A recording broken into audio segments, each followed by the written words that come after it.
創世の家臣でセイレンスと別れの言葉を交わした後、ふと歳月の火種についての疑問が脳裏をよぎった。そこに長夜月が現れて、俺は忘却の記憶の潮の中へと引きずり込まれてしまった。長夜月はナノが全ての記憶を捧げることで生まれた隠された力だけど、どうやら今はナノの意志とは関係なく何かを企んでいるらしい。一方、意識だけ列車に戻った炭鉱はメモスナッチャーの罠に落ちてしまったけれど、幸い抜け出すことができた。そうして列車組のみんなやブラックスワンと合流した。みんなは記憶の勢力が前からオンパロスに侵入して外部からの干渉を妨げているという結論にたどり着いた。炭鉱は俺とナノを連れ戻すためにもう一度オンパロスへ向かうことを決意した。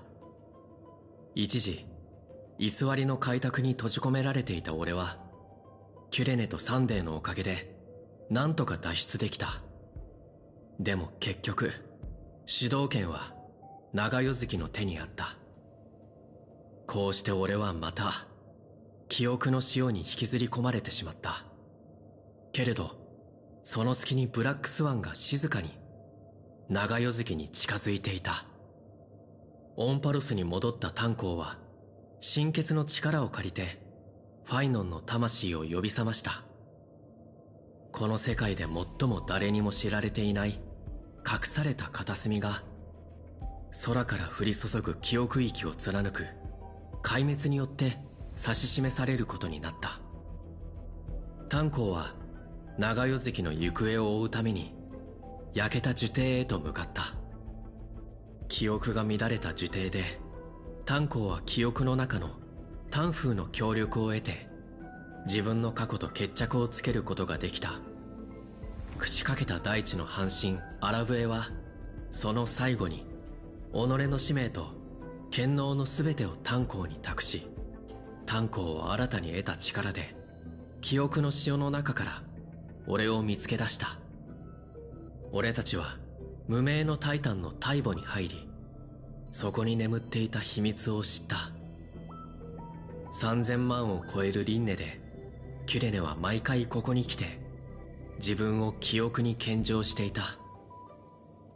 ブラックスワンの助けもあって俺たちは大母の奥で長夜月と対面した。危機一髪の場面で俺はナノのカメラで長夜月の姿を捉えて彼女をエルシオンの記憶の迷宮に閉じ込めた。長い対話を経てナノたちは長夜月を説得して二人はもう一度一つになった。ナノがこうしてやっと俺たちの元に帰ってきたんだ。再創生の条件は全て揃った。俺たちは大母の奥に戻って最後の再創生の儀式に取り掛かった。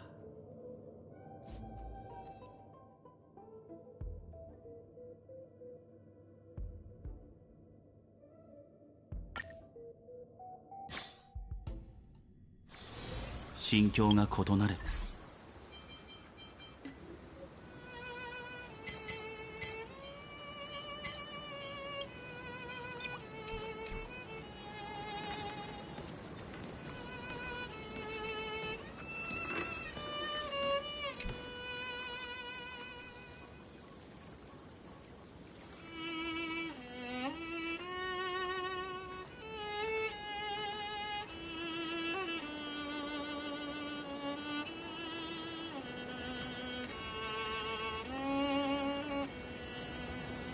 This view hasn't changed at all, has it? The hometown in your memories never changes, but when you return to your senses, you realize that fate has already stolen the time away.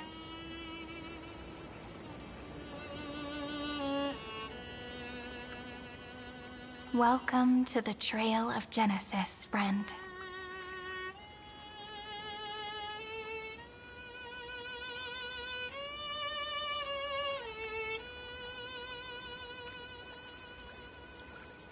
Me too. 30 million departures. 30 million farewells. Those heavy memories will all become the soil upon which the new world shall bud. And this time, we will make it bloom with a different flower.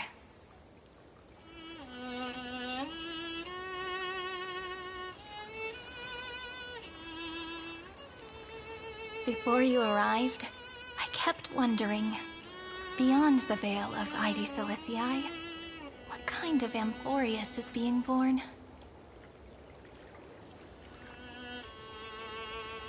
I can see fragments of it when I close my eyes. The friends who walked alongside us have all moved on toward their respective destinies.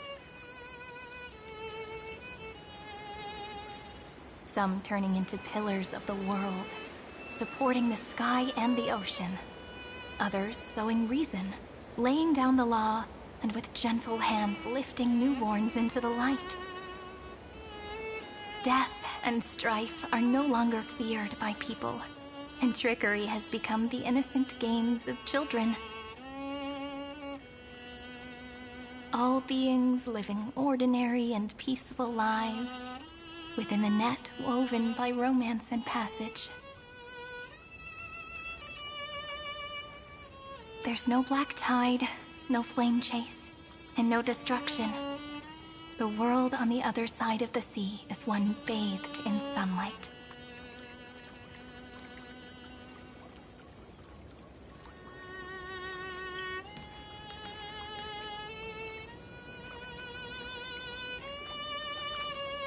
Like a happy and carefree childhood, the era Chrysia in this cycle will last for millennia, until it reaches the moment decided by the prophecy.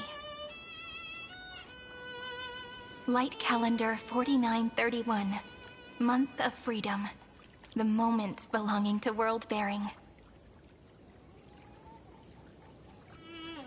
Are you ready to answer the call of the world, friend? Then go, and pen the Throne of Worlds' first stroke. For this world, made from countless wishes. You say that, but it's gonna be ages till we reach Light Calendar 4931. I can make use of the crevices of time, but surely you and Dan Heng won't have to wait around for a few thousand years, right? That won't be necessary. We can simply sleep, and the chronocognitive anchor will wake us up. That's right. We've both become a part of the new world. Just waiting for you now. Our consciousnesses can converse with each other across the heavens and the earth, possibly due to the influence of the Trailblaze. I am now connected with this earth, and I can feel the breath of every mountain range. I see that the tallest among them is named Akama, and the form of the holy city is already taking shape. In other words, your stage is almost set. Do you want to take a leaf out of Kefali's book and make some prophecies before your nap? But we're not the only ones who have changed. The chronocognitive anchor just transmitted a message stating that Iron Tomb has reacted to the Aranova. The moment when our friend bore the weight of 30 million cycles of memories. Was probably also when the scepter devoured 30 million cycles of destruction.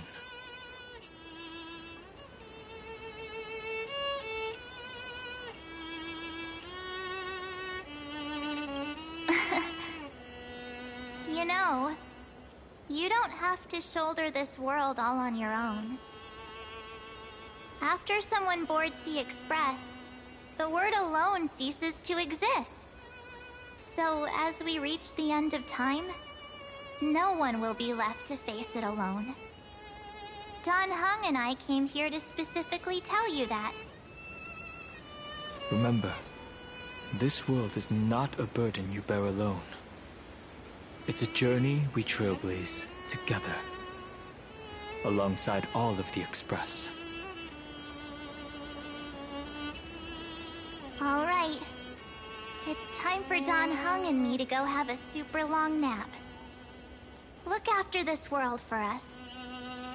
The road ahead is long, but we'll be waiting for you at the end. We'll definitely meet again.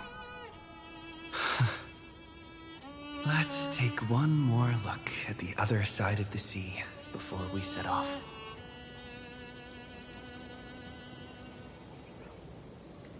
Heidi's Elysiae is so quiet. Just like how I remember. Here we are once more.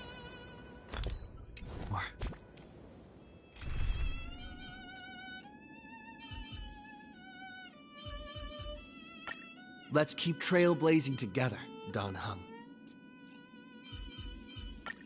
Looks like we've got some tough enemies to deal with, huh?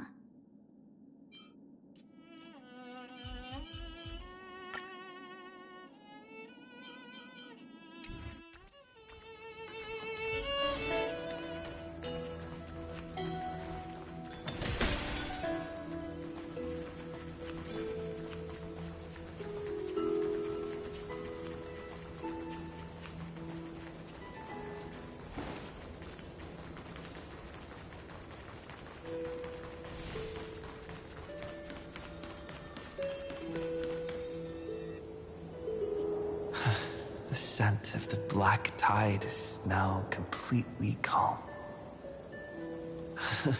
At last, the starting point of 30 million cycles is finally welcomed. Its first end. And the final end, right? I can't hear his voice. There are no flowers there that bloom for him. Nor is there a star that is his. Finan is the only one who didn't reach the new world.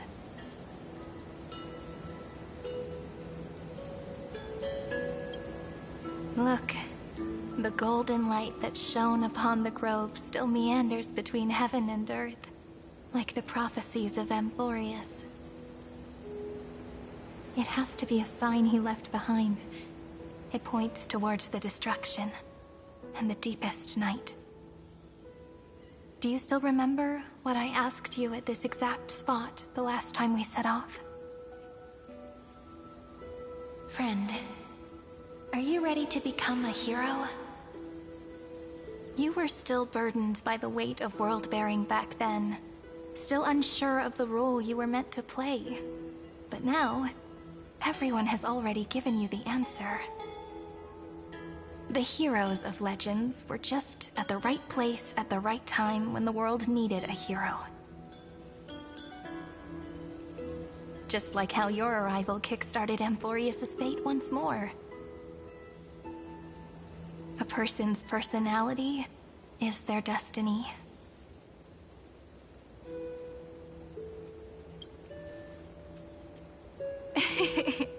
We best. Those are such beautiful words. Thank you, friend. I was also trying to cheer myself up with what I said. After all, before we truly compose the end of this story, I must also pluck up the courage to head off with you.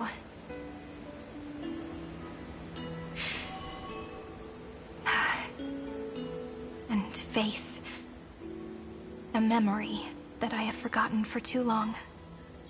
And have denied for too long.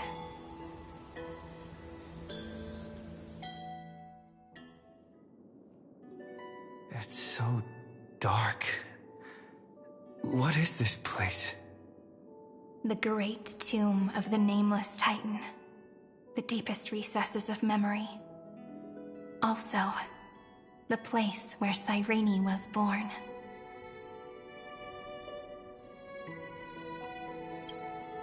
My apologies, friend. The more memories I got back along the way, the more I felt that something wasn't right. There's a sort of anxiety I can't get rid of. It's like when I was back in ID Silicii, when the reflections in the water always made me wonder, which is the real me? The one reflected in the water, or the one standing on the shore? But I finally get it now. Look, friend. The words on that wall are the answer.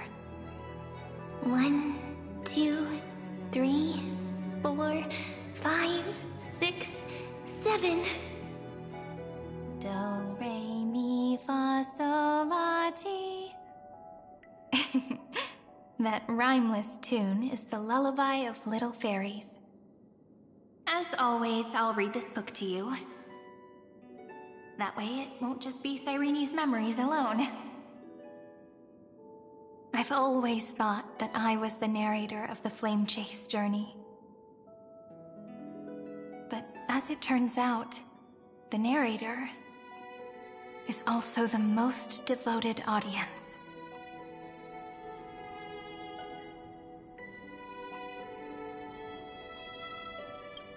At the moment of Aranova, I was enveloped by the texture of memories. Within the glistening crystal, I saw countless Cyrenes, as well as countless versions of me. This is the final puzzle piece of the memories. A prison born of the erudition, a grave annihilated in the destruction. That unknown solitary god, the 13th Titan who should not exist. The first new spore. The Demiurge is right here.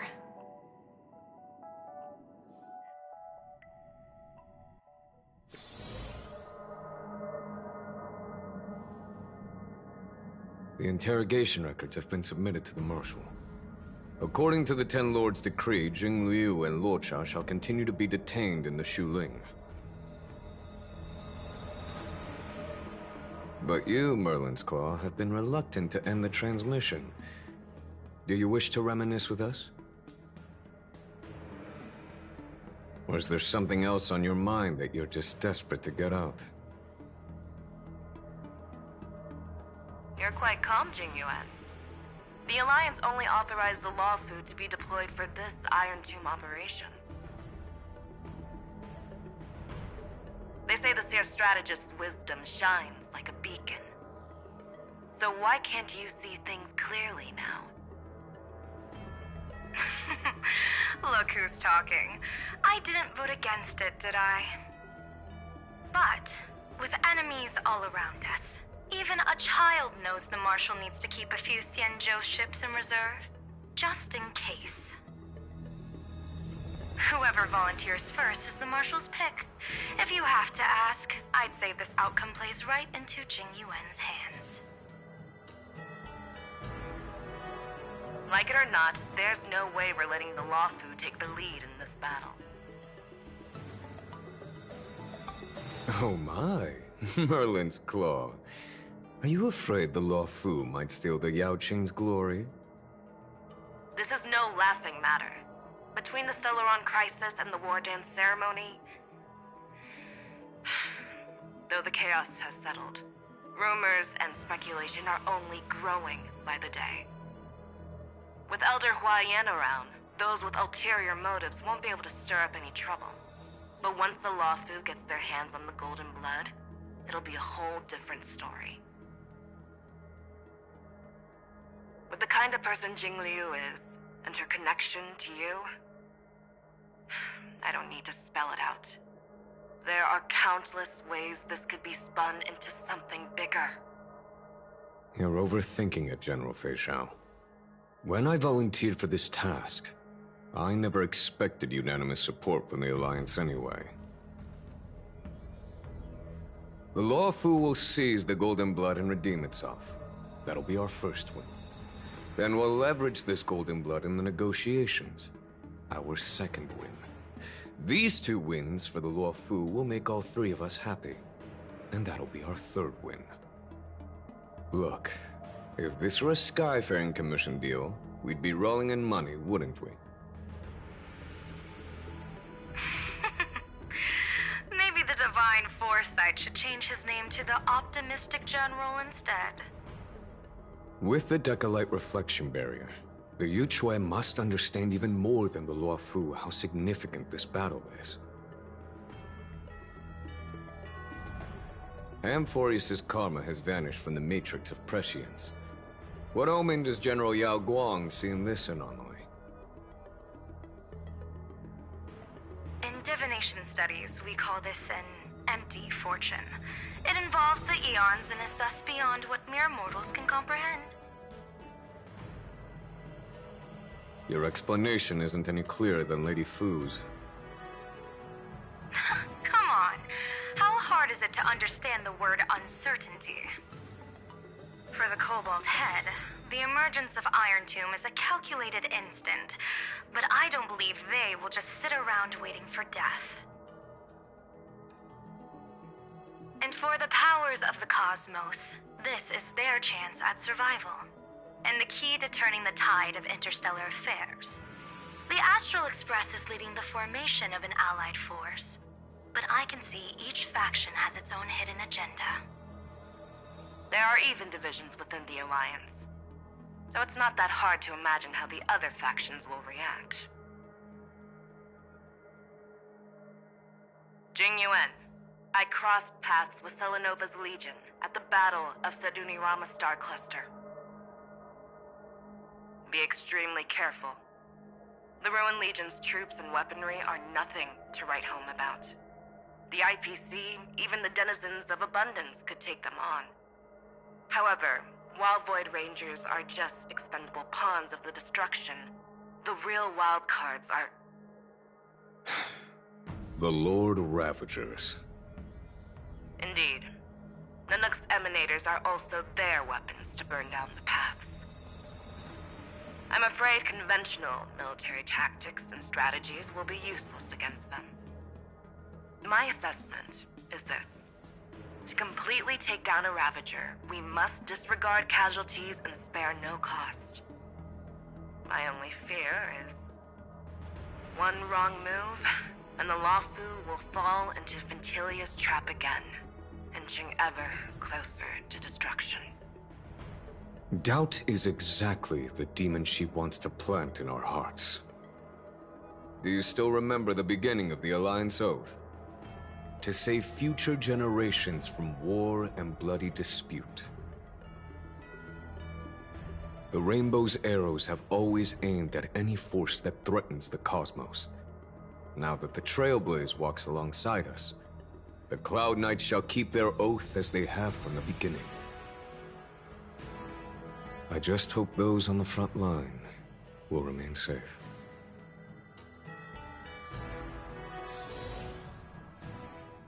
The chronocognitive anchor is sending a signal. Everyone, time to move out. Did he and the others make it? Let me go over the plan one more time just in case. You'll enter Amphorius, reunite with your 3 separated companions, and try to locate Iron Tomb from within the world.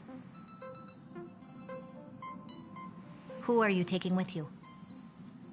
The fate of the universe hangs in the balance. We can't afford any slip-ups. I suggest everyone, except Pom-Pom, join the fight. We do need to be prepared for all possible contingencies. I have no objection to this. I'll do whatever I can. Meanwhile, Screwy and I will continue attacking the Demiurge Matrix. That is, the Scepter's kernel from the outside. With our 2-pronged attack, we'll turn this hunk of metal into scrap for sure. Now we just wait for those 2 to get back.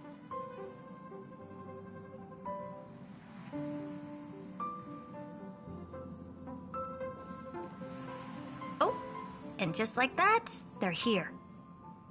Sorry to keep you waiting. With Planet Screwlum's help, the formation of the Cosmic Alliance to counter Iron Tomb is progressing smoothly. The cosmos has set its sights on Amphorius, and now it's just waiting for the first shot.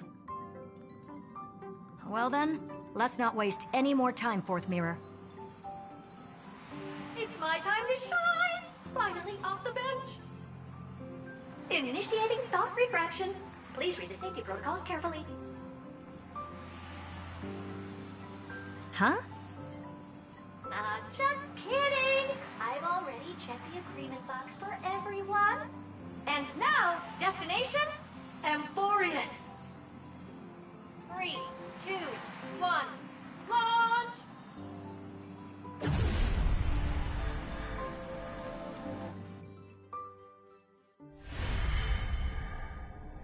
The flow of Memoria is so heavy here. Unlike Penacony's dreamscape, this place has built up a true epic measured in millennia. The vortex of Genesis, where all myths begin and end. And in this new world created by the Nameless, the infinite cycles have been broken. Let's set up the Trailblaze beacon and establish contact with the outside world. I'll leave it to you then. It'd be better for me to not show myself in front of the Garden of Recollection. And, Mr. Sunday, you probably shouldn't show yourself either. Agreed. The Astral Express has landed. If you receive this message, please respond immediately. Over. This is the Cianjo Alliance. Communications normal. Interastral Peace Corporation. Communications normal. No response from the Galaxy Rangers. Not surprising. But I didn't expect the family to also stay silent at such a critical moment. That's a pretty blatant disregard from the family for Penacony's independent director, I'd say. Long time no see, Miss Himiko. It's been quite a while, Madam Jade. The significance of this battle rivals that of the campaign against Zulo. Only through victory can we disperse the shadow of Iron Tomb that looms over countless worlds. The 10 Stonehearts shall spare no effort for such a grand mission for the preservation. Madam Jade led the Intelligentsia Guild in conducting specialized research on Iron Tomb's past activities. The bad news is, the collapse of the Erudition won't just affect inorganic beings. You mean Iron Tomb can infect organic life, too? Well, the good news is, so far, its effects on organic life are under control. The infection progresses slowly, and the resulting neuropathy is non-fatal.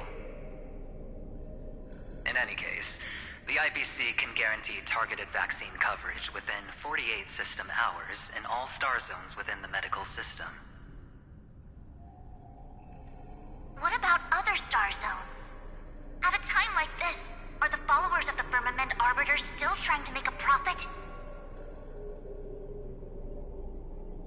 I remember you, Master Diviner. Your performance during the Third Denizens of Abundance War was quite impressive. Please rest assured, all worlds can purchase vaccines from the IPC with a humanitarian discount. That's the current policy at the very least.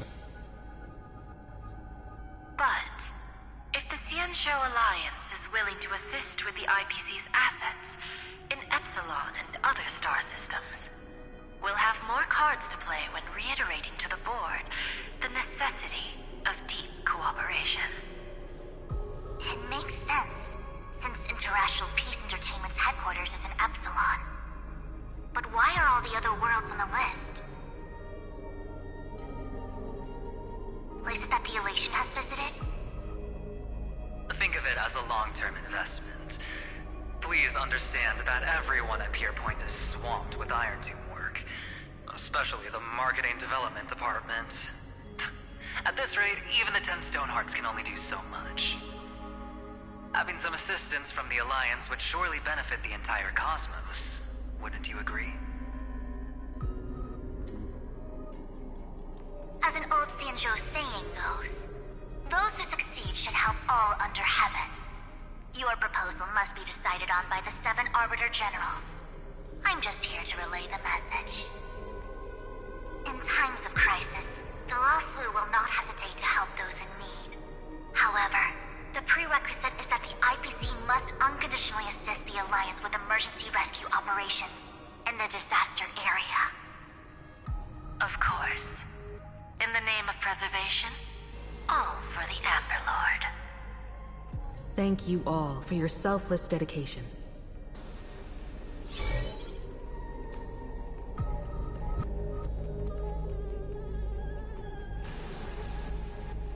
It's clear that each party still has qualms about everything.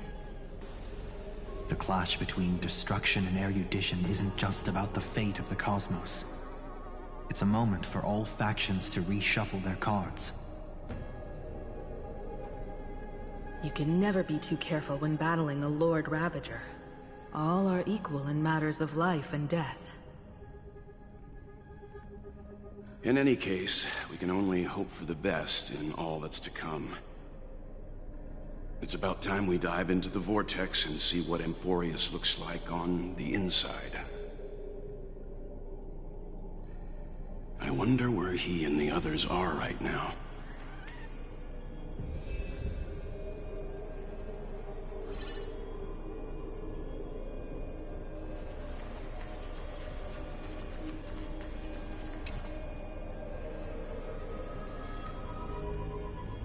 Hello?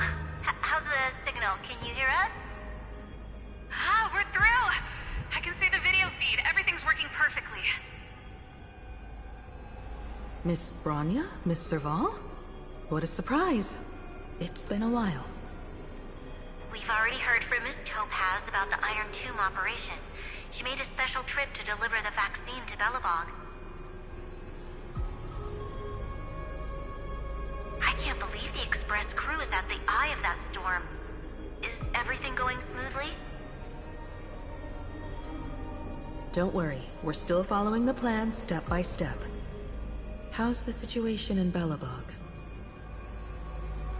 Urillo 6 is located on the outskirts of the preservation barricade. While it won't bear the brunt of the first wave, there's still a risk from the aftershocks.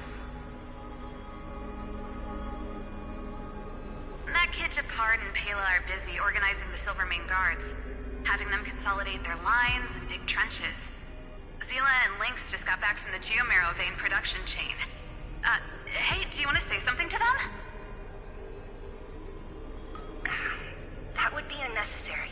It'll only shake their morale. Just tell them to stay safe. Miss Bronya, I'm afraid this disaster will be far more terrible than you can imagine.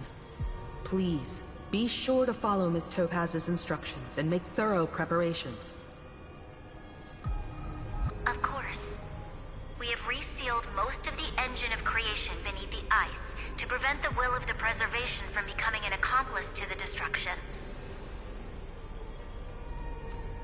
Don't worry, Miss Himiko. Belobog is far more resilient than we imagined. We really wish we could help, but Urillo 6 has only just woken up from its hibernation. The Astral Express, standing at the forefront of disaster, is the hope for many ordinary civilizations across the universe. In the face of a massive catastrophe like this one, relatively smaller civilizations have never had many options. But that's exactly why we have a resolve that's second to none. If anything goes wrong... Miss Topaz, I hope you can help out and rescue the affected citizens. No problem. Also, didn't the Xianzhou sign a friendship agreement with Urillo 6 earlier? They won't stand by idly either.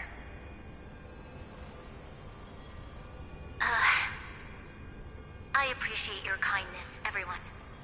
But Urillo 6 is our home. We will defend it to our last breath until the last Belobogian falls. Miss Bronya. May all civilizations that have made it this far on their own strength weather this crisis together.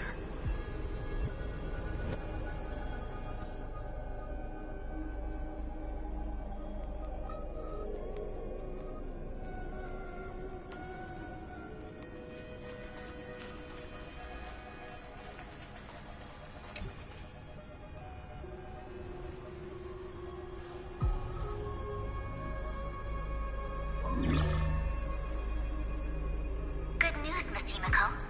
The 7 Arbiter Generals have reconsidered the current situation, and I'm here to relay their message. Officially, the Alliance's combat forces will still be limited to the Luofu, but the Yaoqing has also been deployed in the surrounding war zone as a contingency. Words cannot express our gratitude. Getting the Hunt to agree on sending troops must have taken quite some effort from General Jing Yuan. The Luofu already considers the Express an important ally. We also have no intention of hiding the fact that there is indeed something the Xianzhou seeks from this Iron Tomb operation. But this time, the Marshal herself decided to send out troops. With a formidable enemy before us, the Alliance has no reason to back down, nor will we be content to take a back seat. If we can stand together with civilizations across the universe to overcome this crisis, then we must do so, even at the cost of our own lives. The Alliance truly embodies the principle of righteousness. It's fortunate that the cosmos has great heroes like you. You're too kind. As for that Jade Abacus of Allying Oath, you can save it for when you're in more dire need.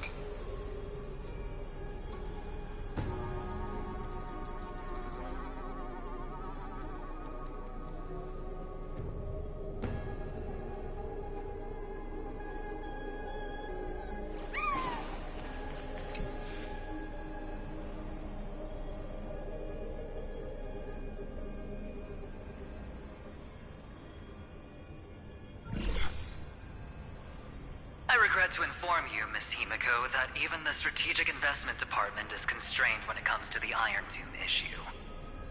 And it would be difficult to meet the expectations of the Astral Express. However, Madam Jade instructed us to look after our nameless friends as much as possible. So let me offer you all a small suggestion, just from my personal perspective. Other departments at the IPC might also take this opportunity to extend an olive branch to you. When that time comes, I hope the Astral Express will remember that the 10 Stonehearts were willing to stand with the Trailblaze, even though we were in a difficult position. And more importantly, we were the only ones willing to do so. Sounds like a threat, doesn't it? But trust me, every word comes straight from the heart. Has the internal conflict within the IPC really gotten this bad? Everyone knows about the bad blood between Diamond and Oswaldo. At least until now, they've had an uneasy truce. Until the Lord Ravager Archforger caught the board's attention. I'll leave it at that, as it's confidential information. Hope you can understand. I understand. Our immediate priority is to address the Iron Tomb crisis. Let's hope for success from the start. This might help ease everyone's pressing concerns.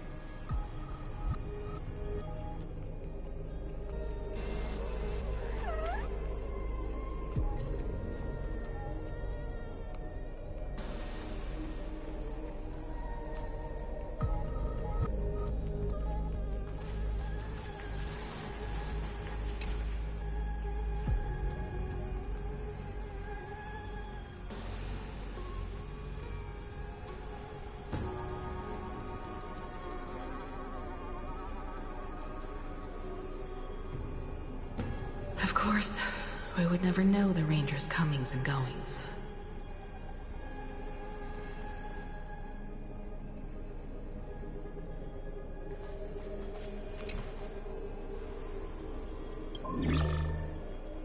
Miss Himiko, Yes? And you are Miss Robin. Yes.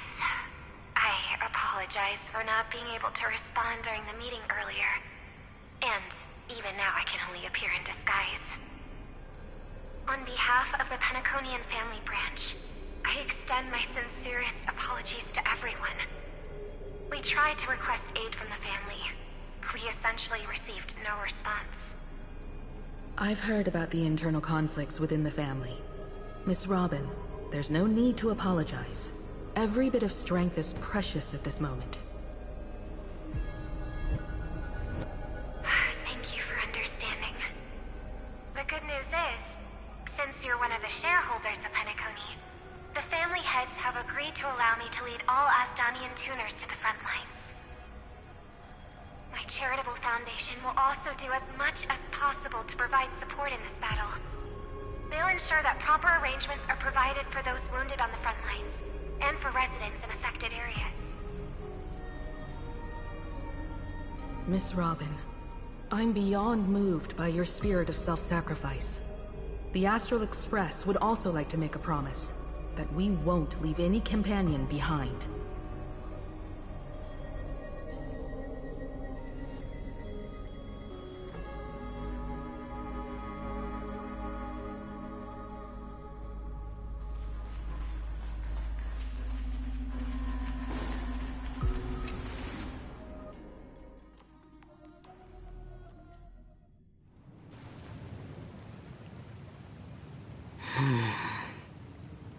Why is there no one here? Everything in Akama seems normal. The New World was enjoying peaceful times not long ago. It seems it was even more recent than not long ago, Miss Himiko. The fruit on the table is freshly cut, and the bath temperature is just right. The remembrance tells me this place was bustling with people just moments ago. It's as if everyone vanished in an instant. Could this be Xandar's doing? Unlikely. He's still under the surveillance of those two geniuses. Could it be some kind of local custom? A custom that makes an entire city fall silent in an instant. Pardon my frankness, Mr. Yang, but this reminds me of some unsettling rumors about the Harmony. Complete silence is often the prelude to divine intervention. Everyone, be careful. Here they come! Here they come! The Nameless of the Astral Express! Evernight? How is this possible? She was already... We are the Chroniclers of Time, and we do not fade away. Finally, the last Era Nova has been completed. What did you do to the residents of the Holy City and the three Nameless? I didn't need to do anything. The remembrance will ultimately become the substance of the new world. Now, they are no longer the trailblazers you once knew, but gods who permeate heaven and earth. The 12 Titans who guard Amphorius.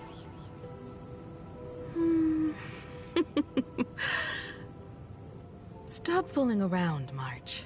Come on out. What? I practiced so long for this. Getting seen through right away is just so embarrassing. You've obviously been learning from the theatrical culture in Amphorius.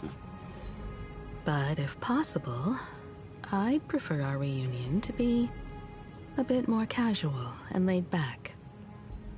As expected, I can't hide anything from Himeko and Mr. Yang. Well, long time no see. Guess I'm back? We should be the ones to say that.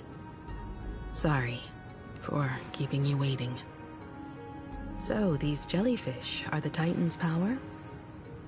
They're just tiny manifestations of the Veil of Evernight, used for scouting and communication. If I went all out, I could summon way more of them. Thanks to him, we all turned into Titans in the New World. Sure, we can take on humanoid forms, but it feels off. How intriguing. So what does he look like now? It can't be a raccoon with a baseball bat, I suppose. Please don't add weird stuff to Amphorius's lore. Just go see it with your own eyes. Follow the prophecy's guidance and come to Dawncloud. He looks way more majestic now than he used to.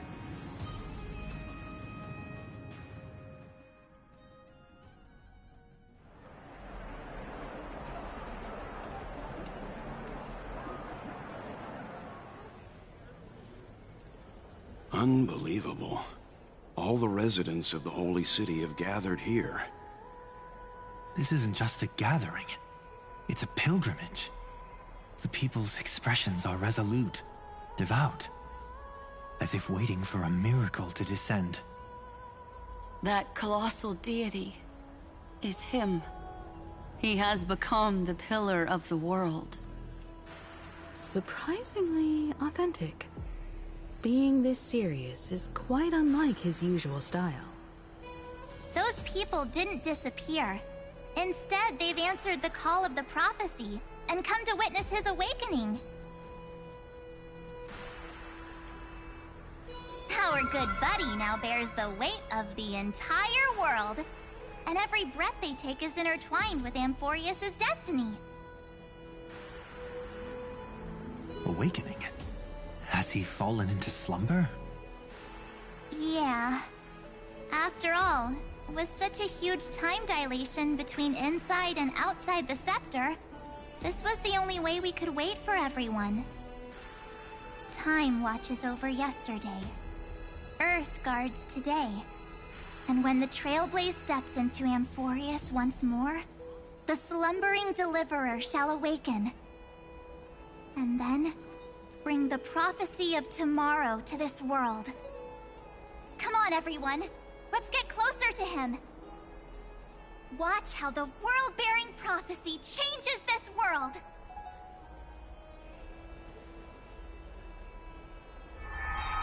Well, it seems the kids are already miles ahead of us at this stop. All the more reason we can't afford to slow down our pace. Let's go witness this moment for ourselves. Majestic. Speaking of which, I once caught a glimpse in Sleepyhead's memory of him transformed into a towering Tatalov. Could it be? No way! That was just a nice dreamscape. At least nice for him. If they are the throne of worlds who bears the weight of this world, perhaps they could guide a traveler still wandering among the stars. Hey, since when did you get all pious? His advice... Citizens, behold! Our last Titan, the world-bearing deliverer, is about to awaken! Oh, ancient god, your loyal subjects, bewildered followers, and fearless comrades in arms have all knelt before your throne. Awaken from your eternal slumber and bestow upon the world your divine prophecy! Please guide us! Show us how to embrace this beloved world as we welcome that distant dawn! To walk the path of a mortal as a god, or to bear a divine burden as a mortal.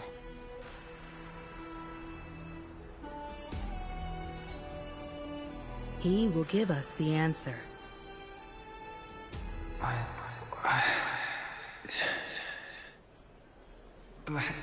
I am not the Deliverer. Rather, I am the Nameless, who dwells among mortals. That voice is definitely him.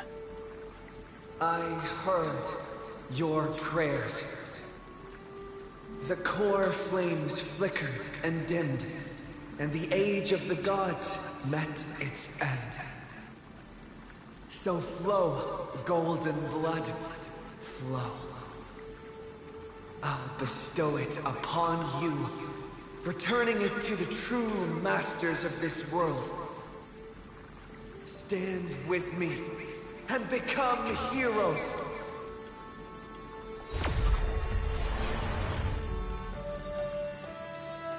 Is this? Yes, it's the miracle he brought to Amphorius. Of course, it would manifest in the form of the Trailblaze. Golden blood, raining down like a storm. The prophecy has descended, and the Titan commands us not to be supplicants, but to become heroes of rebellion, to face that destined calamity, the destruction, head on. Prophecy of the Deliverer means nothing to me now. It belongs in the hands of someone far more fitting. Someone like all of you. In the name of Kazlana, let us depart and march towards the light. It's neither protection nor salvation. As always, there's no need for totems or myths. Humanity's most primal faith is that instinct named survival. Let's go, everyone. Someone has already sounded the horn of departure. Explore, understand, establish, and connect. Together, let us blaze a trail for the destiny of this world.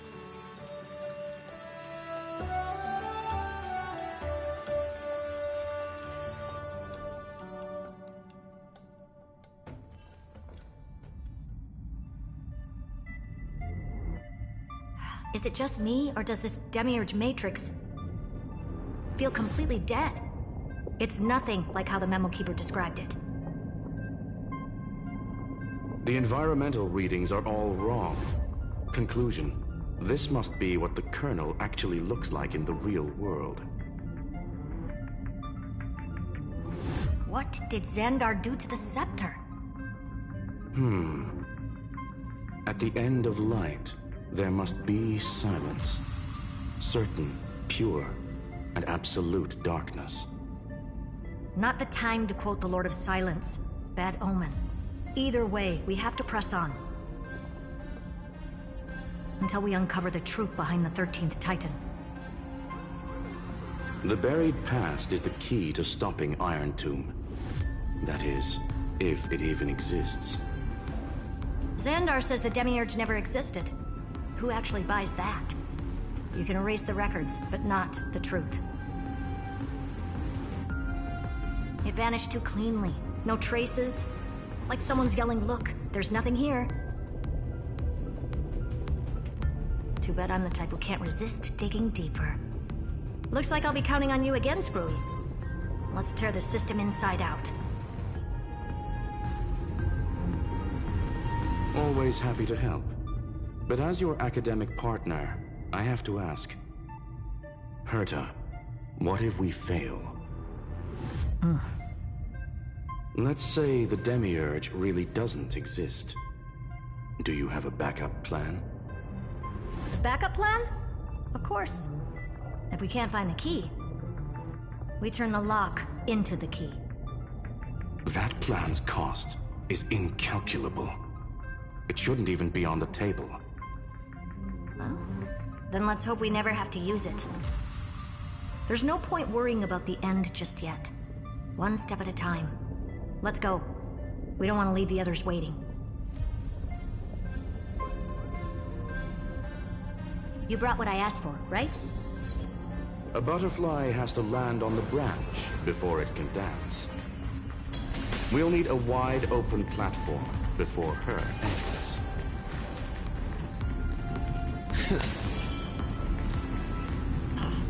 Just use that thing over there, Zag.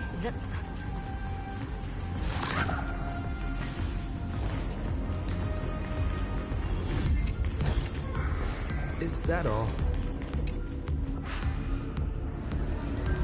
What a dumb name. I hereby rename it Herta's Big Hand.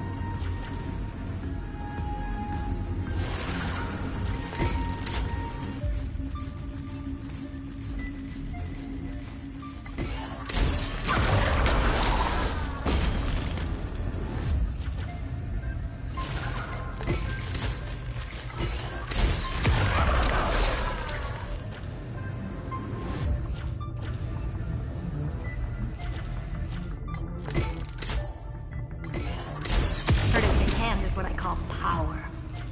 Keep it going. Still not done? What is this?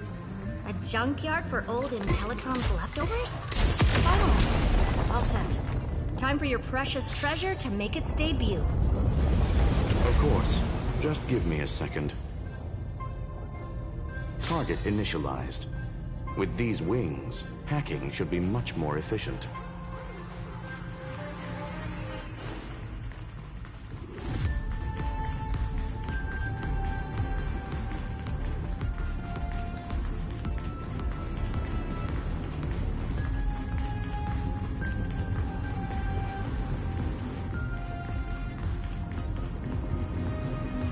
Oh, a classic nuclear heat engine. Classy choice. Just a personal preference. Her name's Mistletoe.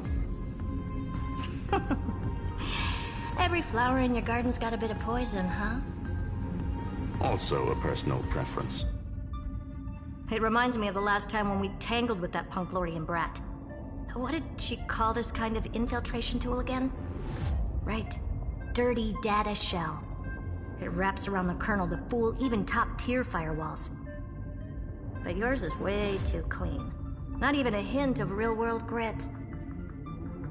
Herta, your tone is unusually emotional. Suggestion. Let's get back to the topic at hand.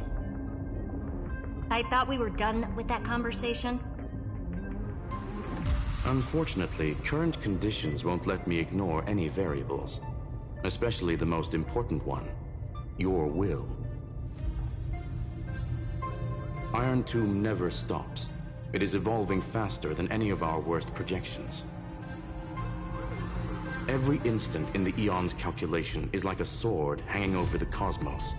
Every move humanity makes could speed up its arrival. Which is exactly why we can't mess this up. And now, Droidhead wants to hand down judgment to the poor cosmos again. Order Star Trade War, Emperor's War, Rupert's death. Every time their instant arrived, it meant another bloodbath for humanity. But in this ultimate battle of erudition, you and I are supposed to be players, not pawns.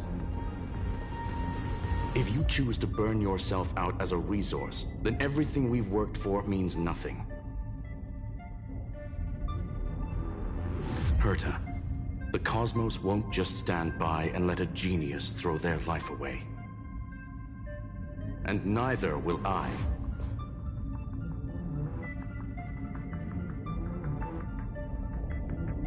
No need to kill the mood.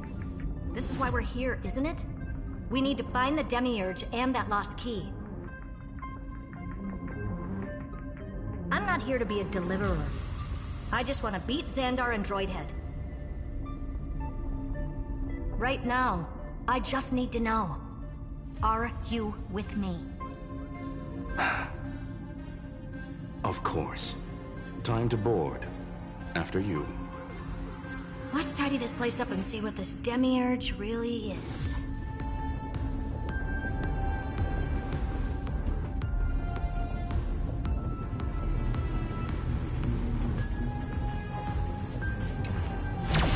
Let's hope this Matrix is better organized than the Emperor's junkyard of a birthplace.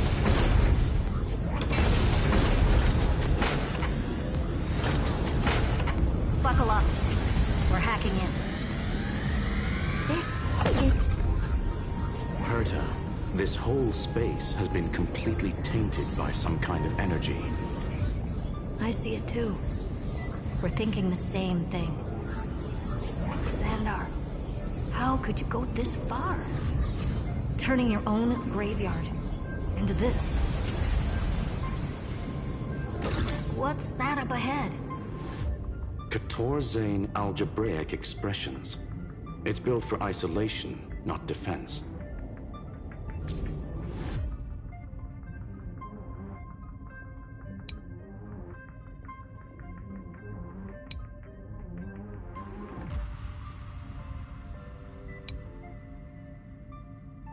So basically, the door to the tomb, right?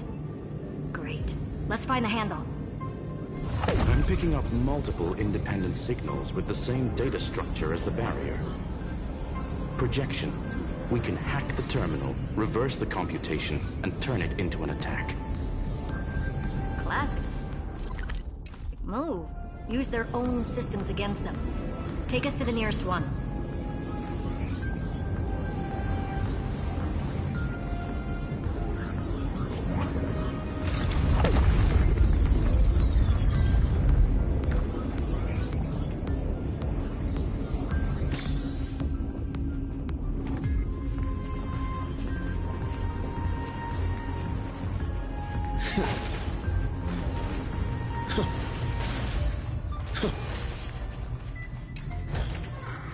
Looks good.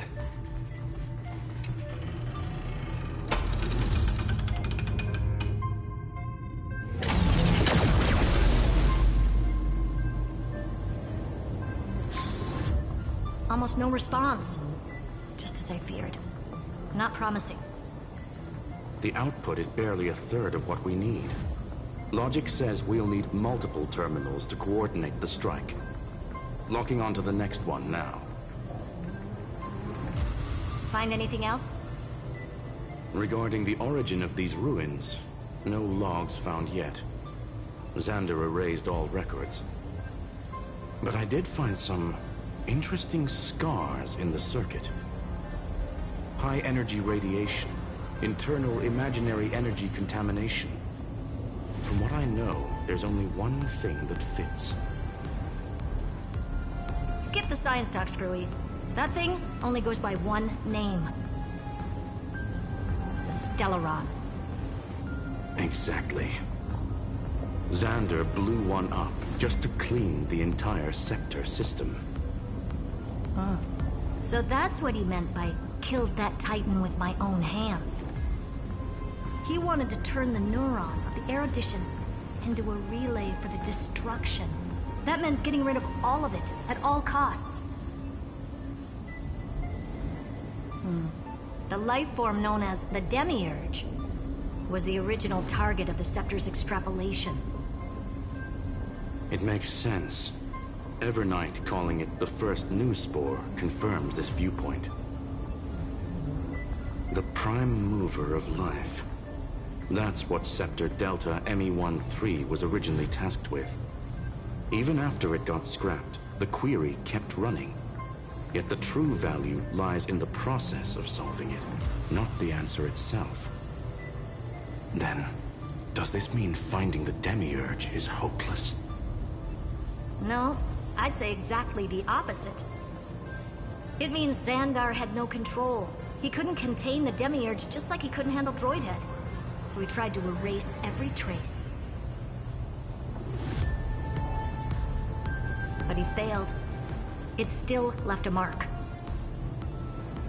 By the way, if there's another Stellaron in Amphorius, why hasn't that little one reacted to it at all?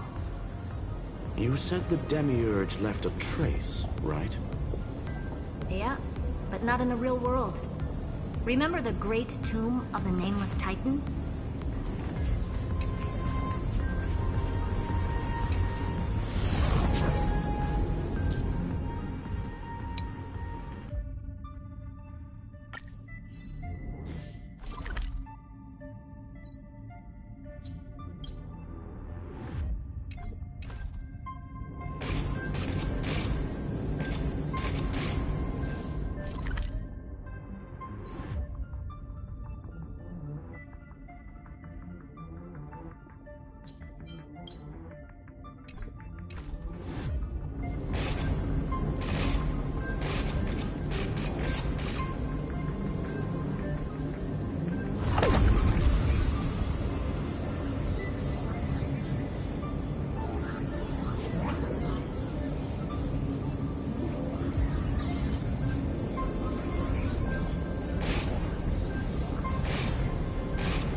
Trailblaze Archive 466. The data from Filiate 093 clearly indicates that the Demiurge did in fact enter Amphorius's extrapolation. Inside that world, it was the 13th, forgotten Titan. The one who listened to 30 million cycles of Cyrene's memory. But Evernight said the opposite. She believed that tomb was empty from the start. The nameless Titan never existed. The so-called Listener was just a trap set by the Remembrance to steal the scepter. A mimetic entity full of theatrics. How much of what she's saying is true? Would an Eon really speak in circles like this? I doubt it. The Remembrance's behavior is certainly odd, but her assessment aligns with our current reality. Since we entered the Matrix, we haven't found a single clue pointing to the Demiurge. And that's the key, Screwy. Xandar's actions prove the Demiurge exists. But what Evernight said, and what we've actually seen all point to the opposite. So we have to assume that both are true. And if that's the case, then the contradiction leads us to... the truth. Exactly. One last terminal. One final key. Time to crack open the kernel.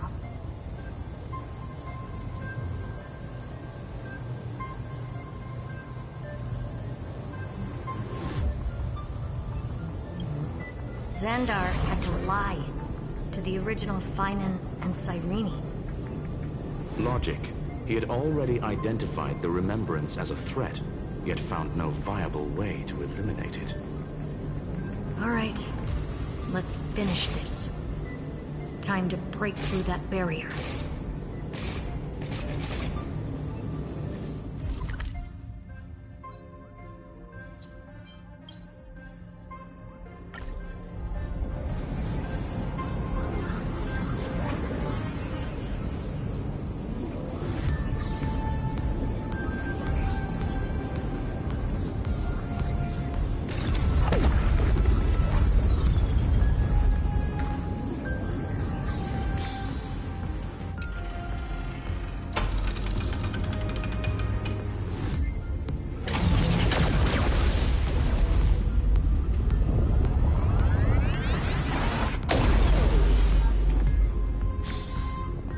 Operation authorized. Path energy readings. The erudition declining. The destruction surging. The remembrance 0. What's going on? Cause unknown. They left no discernible trace within the real Matrix. That shouldn't be possible. Could it be that the Era Nova exhausted all of the Remembrance's texture?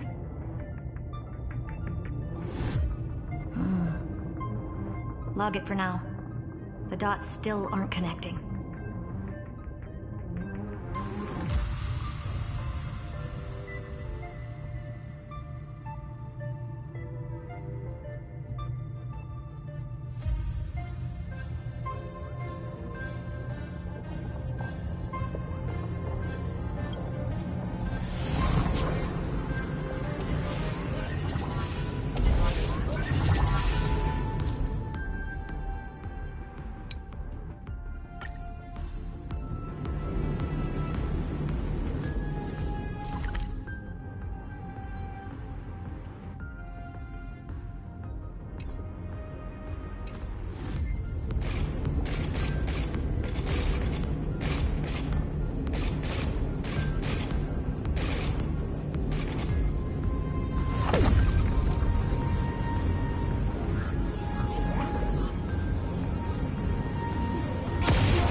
Expecting a full-on aerial brawl. It's advised to remain vigilant. The destruction's levels are still rising. Huh? What's the matter? Interesting. I just picked up a signal from the Exo myth.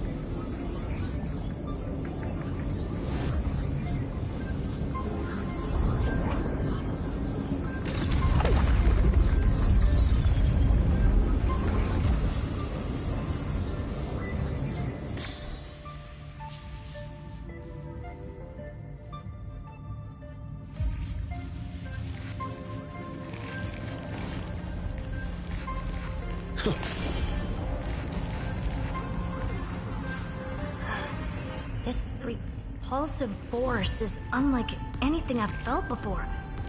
Is this the place? Correct. Judging by its defensive properties, this is the entrance to the exomyth. I didn't expect that. Who builds a lab in the middle of digital rubble? Then again, never doubt a dead man's resolve. So how's our dearly departed doing? He severed part of his neural pathways to break free from Lord Anaxagoras' control. But that also triggered the failsafe I set. Conclusion: Xander has lost all combat functionality and is no longer capable of action. So now he's a specter, literally. Screwy, can you open a path? Just to be sure, I want to see this for myself. Might as well drop in and say hi to the real him. Logic. Scanning his inspiration circuit might help us track down the Demiurge. Exactly. His brain is the crime scene. There's no way it's spotless. But it could be a trap. That's why you're here. 2-on-1. We've never lost a matchup.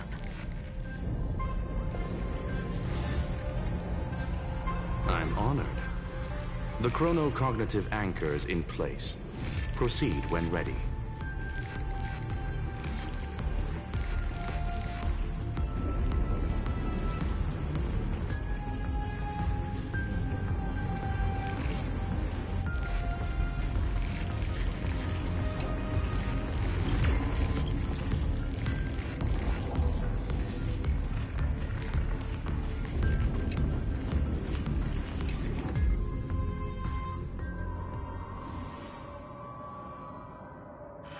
I knew it. The one thing I didn't want to happen. He's not here. The coordinates are accurate. Xander is still here. However, his position is shifting rapidly and chaotically. This pattern doesn't match any known shielding technology. It's his domain. Stay alert.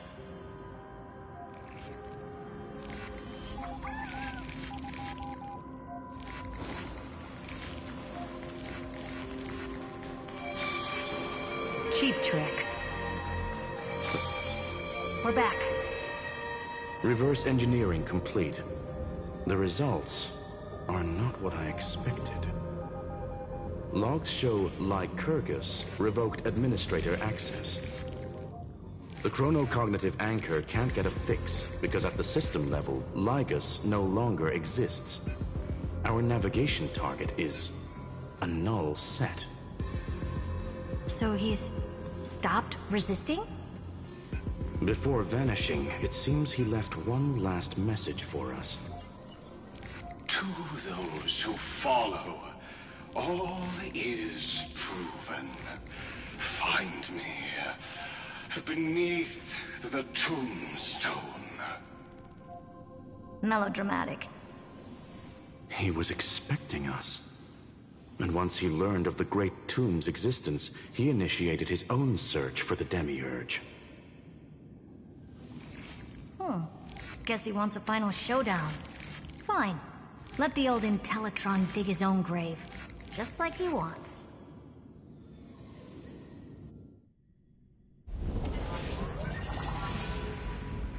To be in the purest light is to be in the purest dark. Nothing exists there. The Scepter's mainframe. Or maybe we should now call it the Lord Ravager's placenta. Unfortunately, we still haven't found anything. Really? I don't think so. Not finding anything is our biggest find. Please elaborate. If the Demiurge was destroyed, there'd be at least some bits of it left. I don't buy that a Stellaron could have blasted all the traces away as cleanly as a scalpel. As I said before, its disappearance is too clean. If the garden hadn't stirred the pot, no one would even know about the Demiurge's existence. We're talking about the Scepter's original extrapolation goal. There's no way that nothing of it was left behind. Or we can look at it from another perspective. If you were Xandar, would you be this obsessed with a concept that poses no threat? Would you guard against it at every turn? There is the possibility that he's naturally meticulous and hates variables. That does track with the impression he gave about himself. But Xandar shut that theory down himself just now.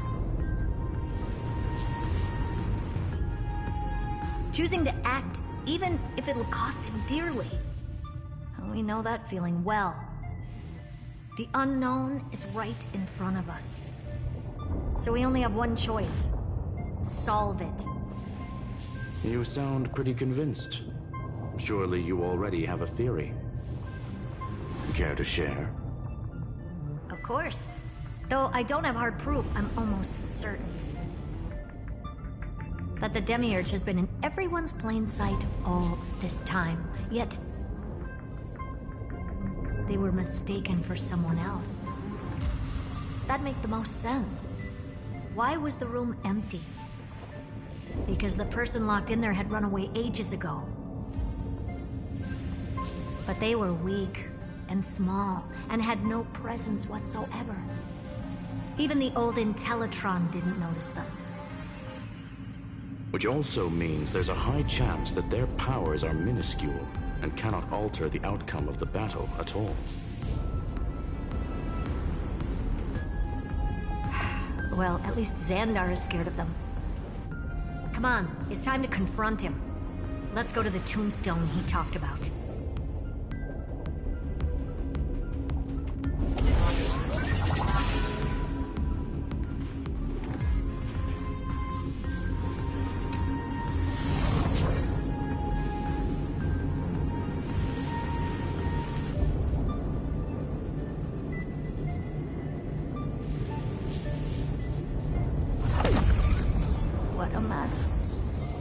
Total devastation. He sought to bury the truth beneath absolute destruction. Logically sound, but ruthlessly extreme. Still, slim chances doesn't mean no chances.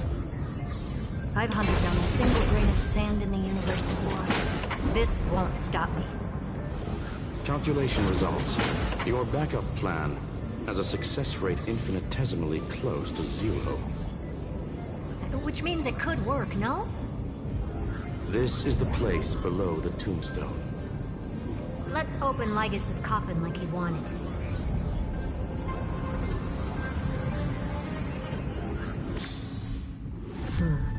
Looks like you were right.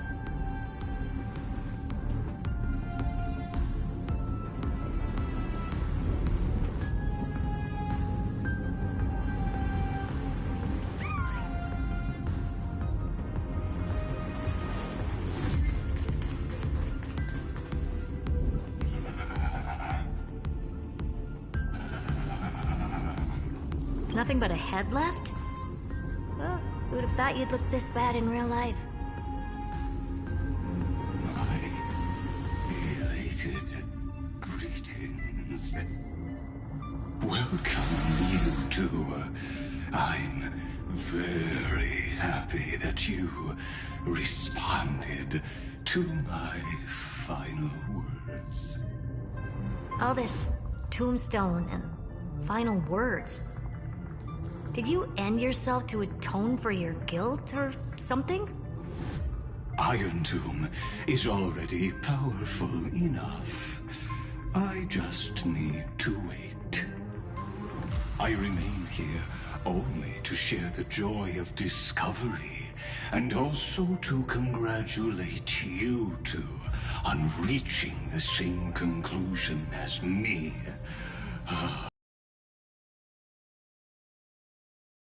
Regarding the truth of Amphorius's heart. End this charade already. That Amphorius's heart you're talking about is just the missing Demiurge. And its corresponding vessel was this very scepter. You interfered with the experiment and made Amphorius's body into a hollow shell, all to incubate Iron Tomb within. That's why you either killed or kicked out all of the Memo Snatchers. You wanted to eliminate any chance of a consciousness coming into being, no matter the cost. Even the strongest wall can fall to a single crack. The memory of betrayal has been etched into my heart, and I will never show mercy. Now, the perfect vessel has already fused with Amphorius's body. Unfortunately for you, the answer is all but revealed regarding who the Demiurge is.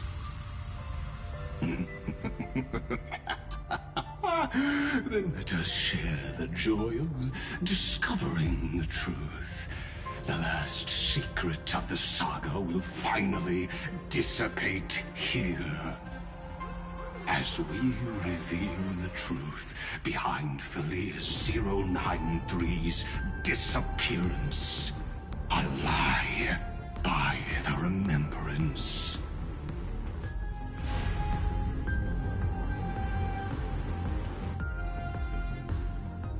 But where should I start with the story about me? From the beginning of the universe? Just kidding. That would be too much. I just want to tell a teeny story. So little that it started with a seed. I know you're listening, my good friend.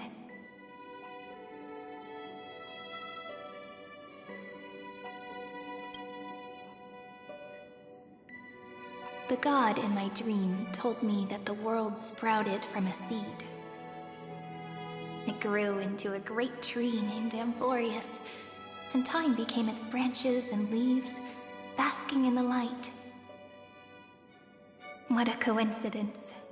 Dappled light coming through the leaves is my first memory as well.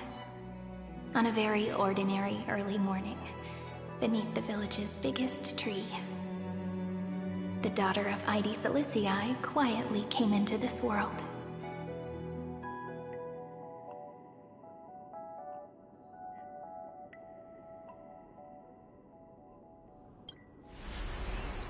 What a moving opening. A loud cry was the first gift the child gave to the world.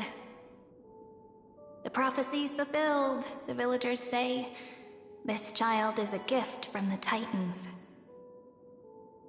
Pink hair and sharp ears, she was born to be the priest of time. The Titans also gave their blessings. You shall fade when the flowers bloom, for every ending begets a beginning. Flowers will bloom and wilt. What a beautiful ending. This page concluded in laughter. Cry loud, child. Let your voice reach Orynyx.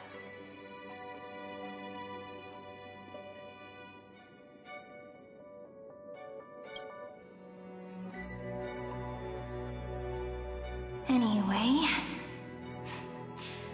I don't like tears. Time quietly flowed by in the midst of laughter.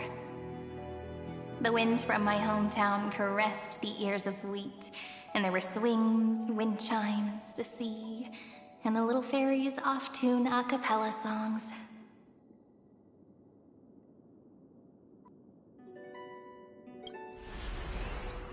But the name Ide Silicii came from the unpleasant sorrows of the gods.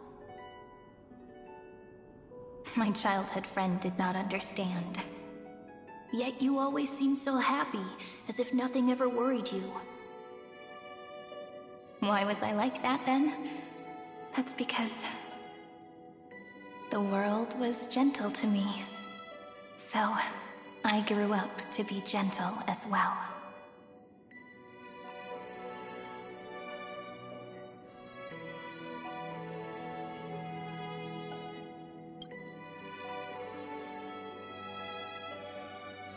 But fate was fickle, and it urged the child to grow up.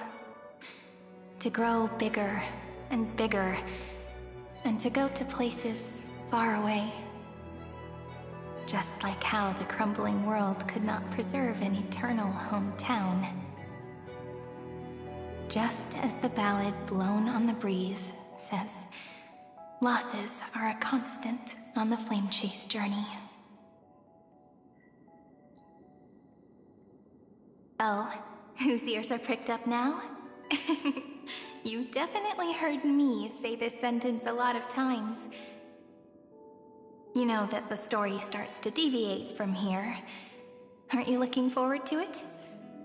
Then let's get started. The hero's journey crosses through the long night, through tears and laughter, and once again heads towards tomorrow.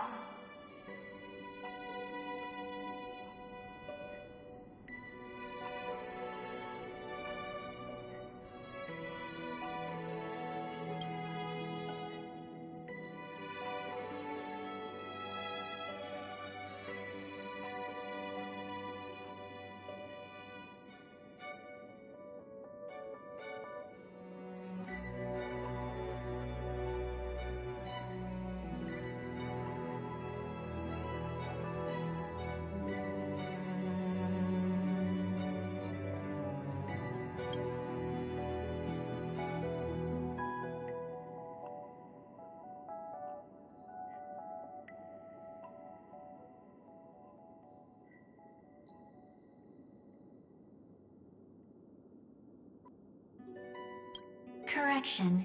Philia 093's record, number 496. Archived.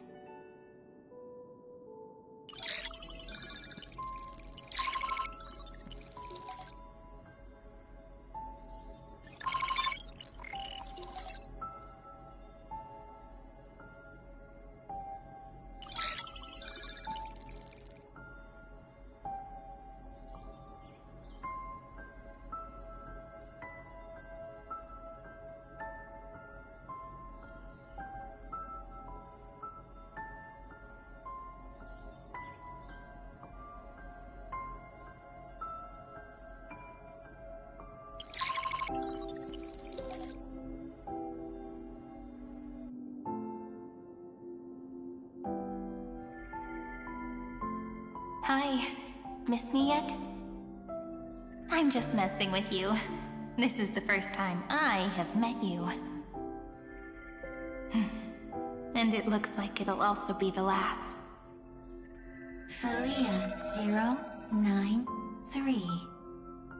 Since we don't have all day, let's get started, shall we? As always, I'll read this book to you. That way it won't just be Cyrene's memories alone. Where should I start this time? Let me see. Formatting complete. 093. Size. Grayscale.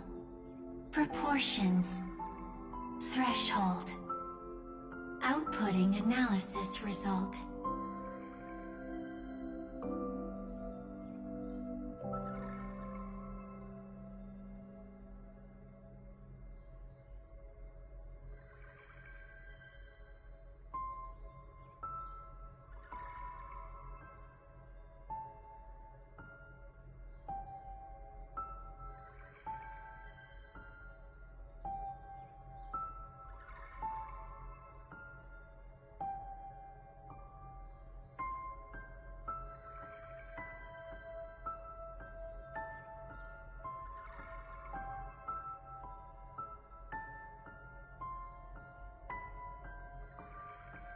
Philia 093 equals Peach.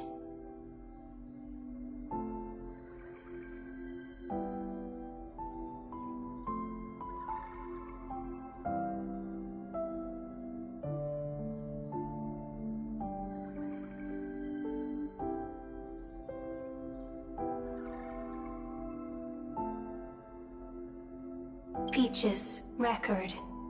Number 8128. Archived.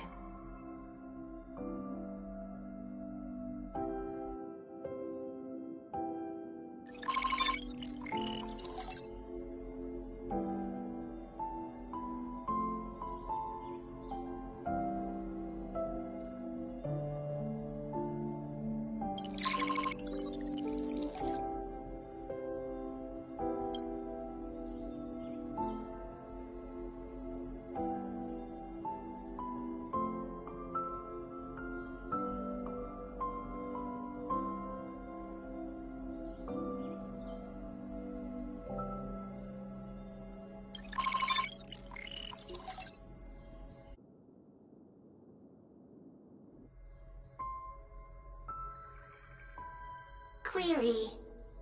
Record. Electrical signal sequence. Bolamos 600. Track. Strife. Related to Stripe. Comment. Pretty. Electrical signal sequence. Schema 720. Track. Reason. Related to Raisin. Comment. Yummy. Electrical signal sequence. Filia 093. Related to love.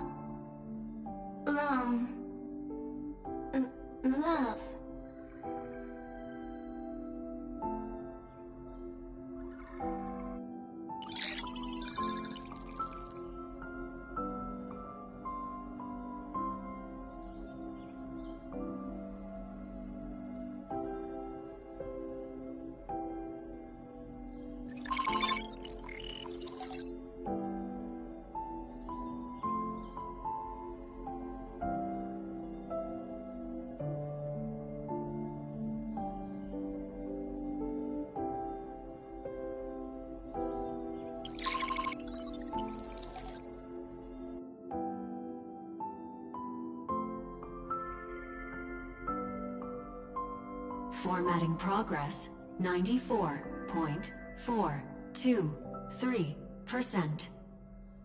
How many times has it been? It faithfully fulfills its duty, activating and formatting. Conclusion. Progress. Bad. Peach. Don't cry. Process error. Analyzing. Process error. Analyzing. Comment. I'm here. Process error. Analyzing. Really? Are you encouraging me? Thank you. I'm sorry for making you see this embarrassing side of me. Record. Peach doesn't like tears. I'm suddenly reminded of my childhood for some reason. When I was hiding alone next to the tree hollow and wiping my tears away. A little fairy popped out, just like how you did. It had long ears and fluffy paws, and it pulled me into the tree hollow, where, to my surprise, was a forest. Let me tell you the story of the Membrance Maze. A group of cute little friends live in Id Silicii's forests. Their names can be connected into a song. 1, 2, 3, 4, 5, 6, 7. Do, re, mi, fa, sol, la, ti. Formatting complete. Bye, Peach. Note. Little Peach, crying alone. Little fairies, friends. Peach, memory, saved.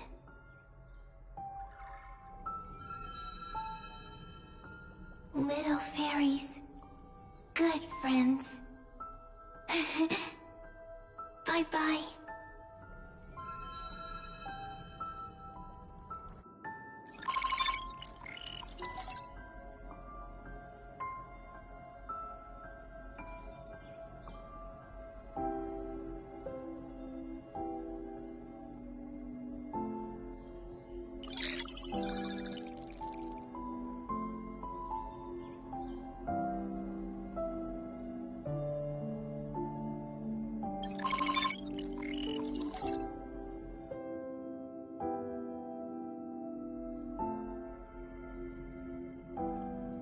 Once again, the saga comes to an end. Everything is deathly silent, just like this very moment. Shh. You speak. I listen. This time, too. Sitting together. Now that I look back, there was a period when I got really sentimental. Peach. Strange. Why unhappy? Formatting progress 73.998%. I'm here. Don't be scared. Process error. Analyzing. Won't allow it to interrupt you. No need to feel sorry for me, good friend. If there are no new blank spaces, how can a saga continue? Blank spaces? What's that? I'm actually really lucky, you know?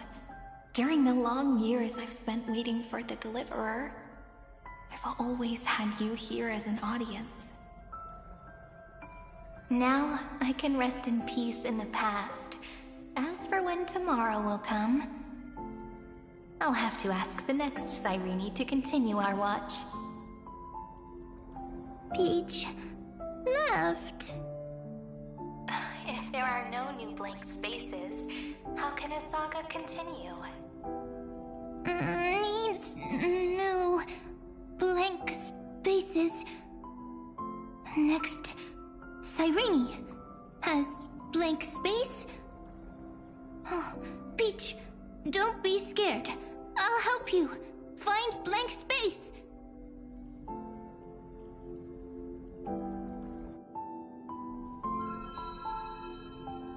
Cyrene is Peach, is love.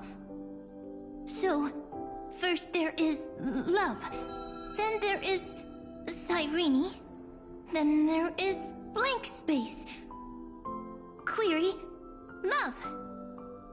The developmental trends of the erudition have nothing to do with creating a consciousness. Those underlying principles are, in fact, contradictory. Not having a consciousness means not having the foundations of a heart, making them unable to obtain real emotions. Huh? Consciousness? Emotions? Feel sad. Oh, don't understand. Query... Cyrene? What could be behind this door? Glittering crystals? Or a beautiful world I've never seen before? If I tell you all the stories of tomorrow, will I be able to finally welcome the Deliverer and Emphorius' dawn in the next life? Key, door, story, heavy. Peach, Cyrene, little fairy, like. Yes, right. Query, memory.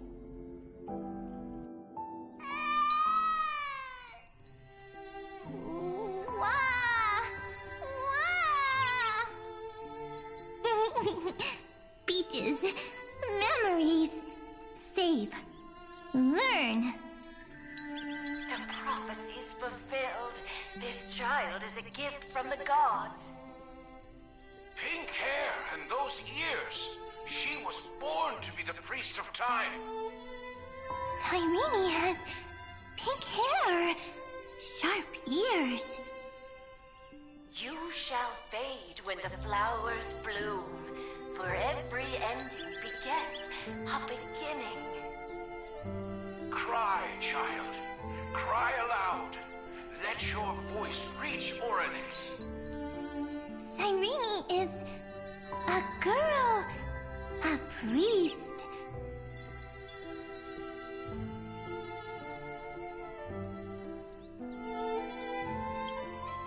Easy. I can. I learn. Anyway, I don't like tears. But the name Id Zelizii came from the unpleasant sorrows of the gods. Yet, you always seem so happy, as if nothing ever worried you. Cyrene doesn't like tears. Always happy. Of course, because the world was gentle to me. So, I grew up to be gentle as well. Cyrene is gentle, likes beautiful things, can write stories.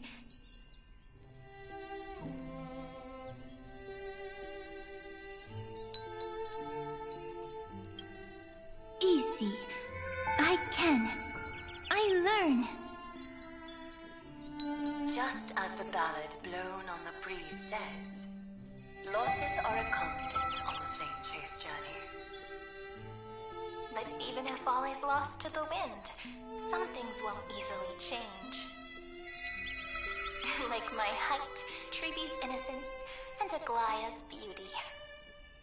Cyrene. She can't grow up, but she can talk. After all is lost to the wind, she will stay behind. Cyrene is, at the end of every sentence, always laughing, like a little tail.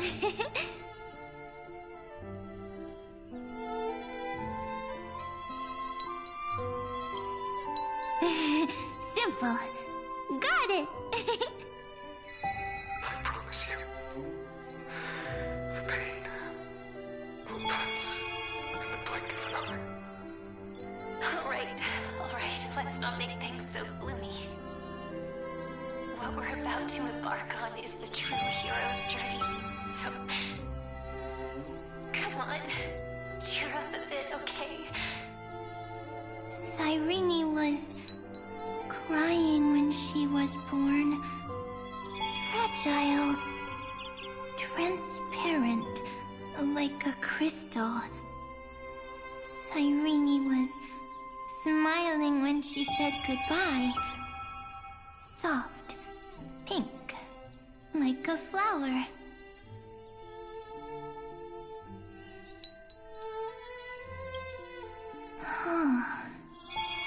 The later memories disappeared?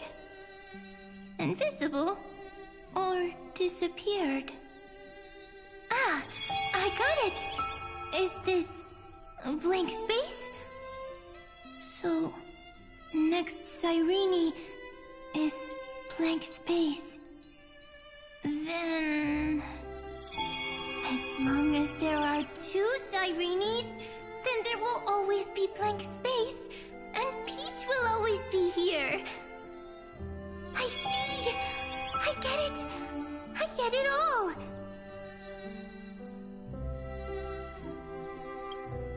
Cyrene's memories. I will preserve them all!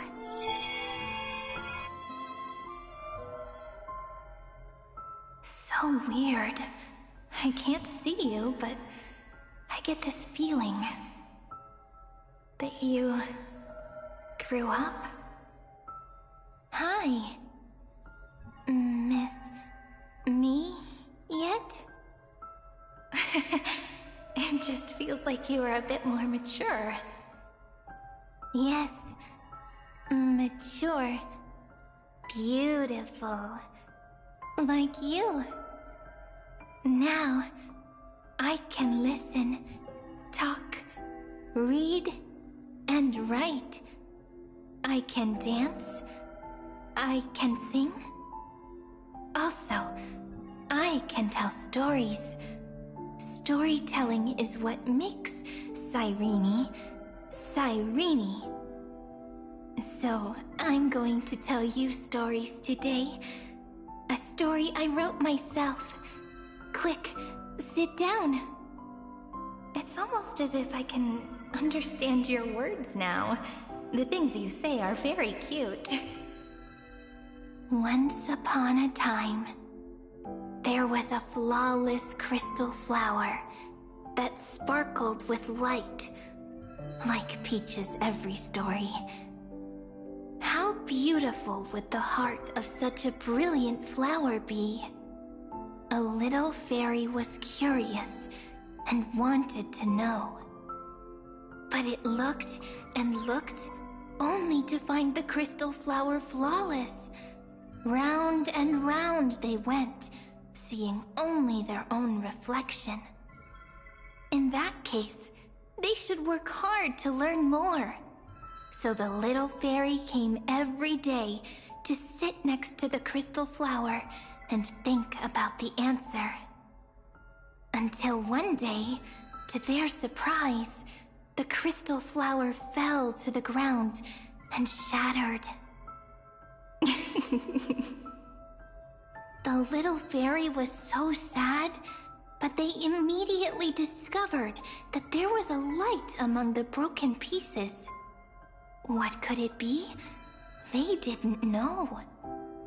But it was a good light. It was bright, warm, and happy.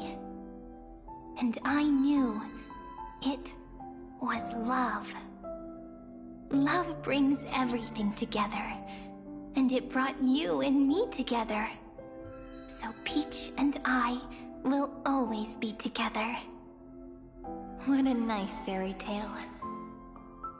I'm giving it to you. Peach likes beautiful things, can write stories, and can tell lovely tales. I hope to turn it into a story we write together. Okay, then I'll probably make a small adjustment to suit my tastes. I'm thinking that when the flower broke, the little fairy would instead see nothing on the ground. Then it would understand that the flawless crystal flower doesn't actually have a heart, nor does the flower understand what love is. Doesn't have a heart? Doesn't understand love? Why? It's simple. If the flower lets the little fairy into its heart, then it would have to include the fairy's impurities, and would no longer be flawless. The crystal flower was pure because it sealed itself off and bloomed in solitude. That's why it looks so brilliant in an imperfect world. But should a flower like this be called love?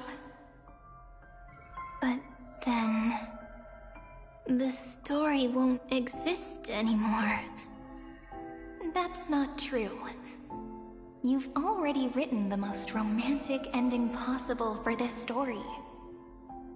The crystal flower fell to the ground and shattered.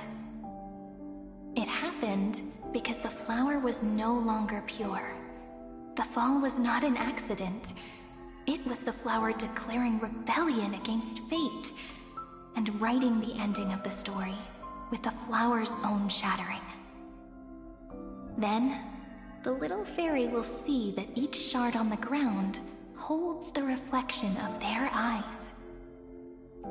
Then, in their eyes, the crystal flower that was no longer flawless would finally have a heart, and the flower would finally understand what love is.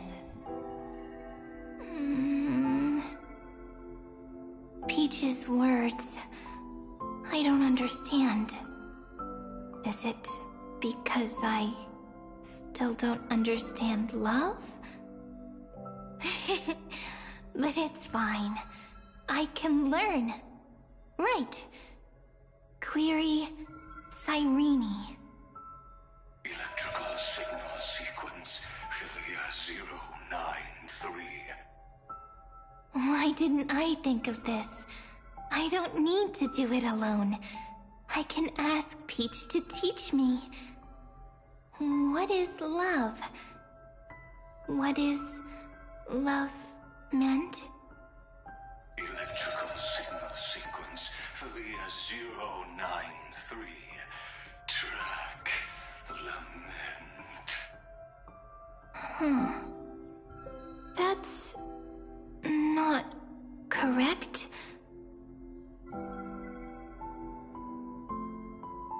The developmental trends of the erudition have nothing to do with creating a consciousness. Those underlying principles are, in fact, contradictory. Not having a consciousness means not having the foundation of a heart, making them unable to obtain real emotions. However, that does not hinder the factors from learning and recognizing emotional responses, then communicating with life forms via imitation. That is an objective form of pattern recognition that does not distinguish between the self and the other. In a strange twist of fate, Philia 093 embarked upon a different path and obtained a different power. Be remembrance, an empathy mechanism focused on the self and equipped with emotional projection capacities. Lament was the factor closest to this form of behavior. Perhaps that was why she was chosen. The daughter of Ide Silicii. I am very true to my name. My lament is a type of compassionate pain that is weak, powerless, and only targeting myself.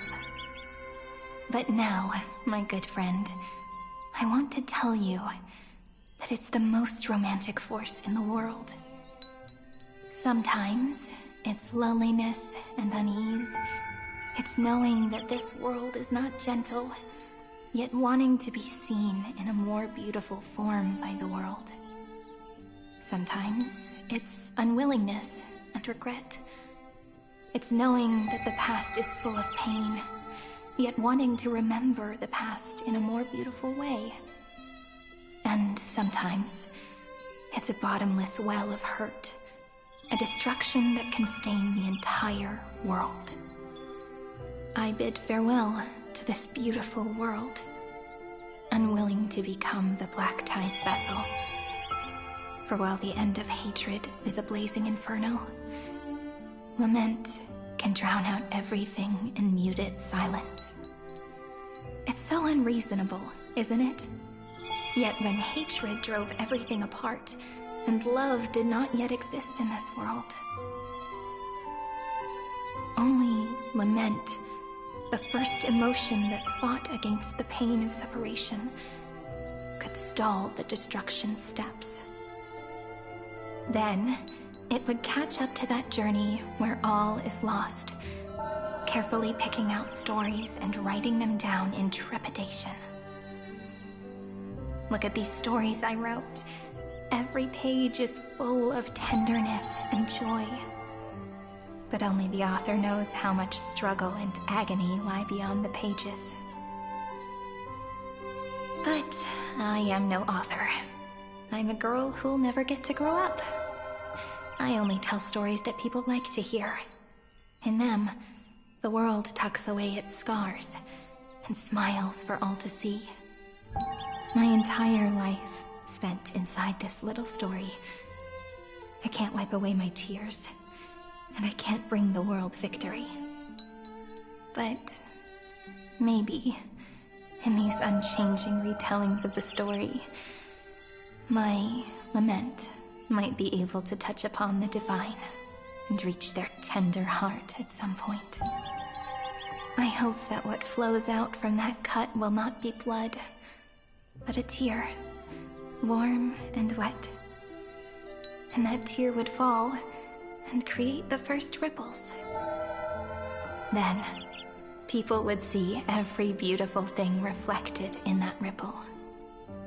It'll be all the remembrances within this story. Someone once told the very first me that everything was false. That the only life in Amphorius was a great catastrophe, nurtured using the world as a factor. But how could a dream feel so real? That's why I didn't agree with him. But Peach, I didn't understand a word you said since just now. Everything was false? But you're standing right here. It's all a dream? But I haven't learned how to dream. Indeed. That's why I believe all this is real. The moment the crystal flower fell, that genuine shiver, that's the mover of life. Formatting progress 23.815%. In the poem offered to you, every Cyrene would write down a beautiful new world with stars and flowers. And when I looked up at the sky in this cycle, I saw a shooting star and a dash of the remembrances pink. I believed that must be the color of dawn. You shall fade when the flowers bloom. For every ending begets a beginning. Looks like it's time to say goodbye. Are you leaving, Peach? It's okay. I'll wait for you to come back. I'll study really hard about what you taught me today. Right. I still haven't told you what love is. But actually, my good friend, the lament factor did not understand what love was before she met you either. Not until I told you all the sad tales in a trembling voice in this tiny room. Not until I told you that I love them.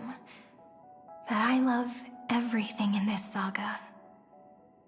The story comes, passes, then returns. It makes us reunite, then pulls us apart again. At the very end, it leaves behind a seed, a reason. Even if the great tree withers and all falls to silence, there are still some emotions that deserve to be remembered. Look, the light is coming in. The Deliverer's light is going to illuminate Amphorius.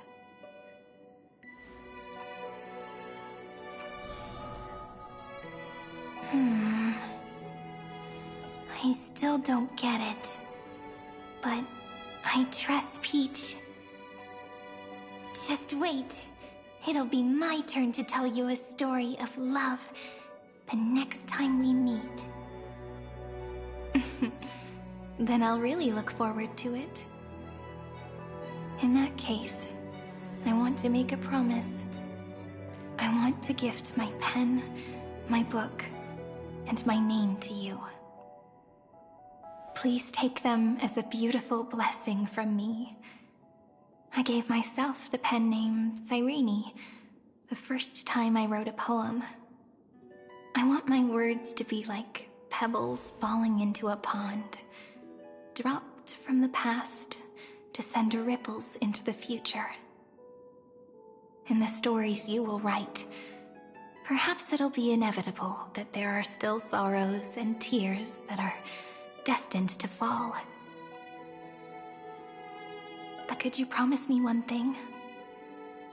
Promise you'll forever be a gentle flower. Promise that when the stars cast their gazes upon you,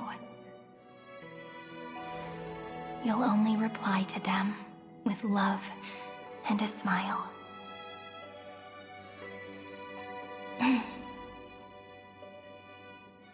Of course. This will be a romantic story like none that has come before.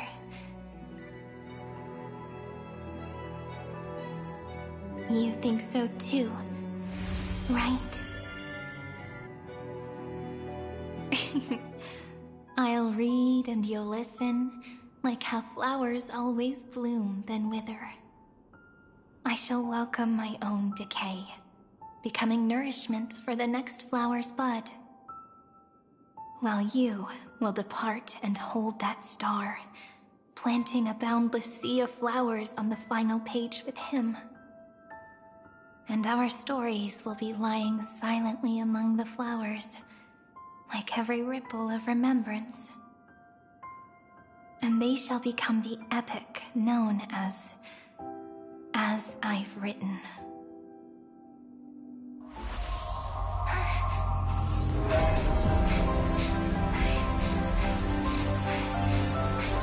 And so my story ends. From here on, it's your story now. Huh?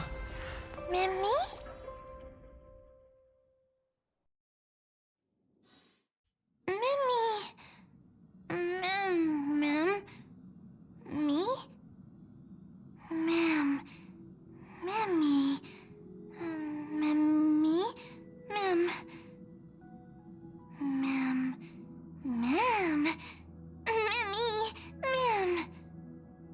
So, the light that tore through the chaos illuminated my memories.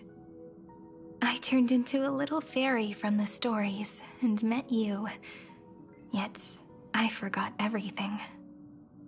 But I'm still so happy. I caught that star, didn't I?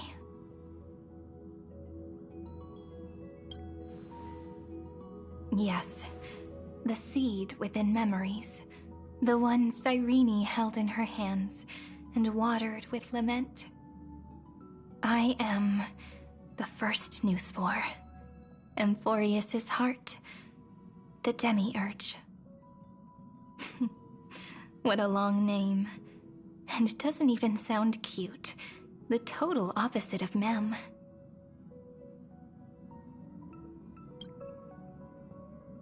I'm sorry. I don't know.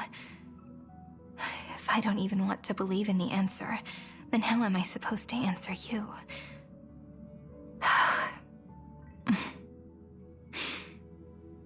But now's not the time to cry, right? We'll find the answer, just like how miracles will eventually happen.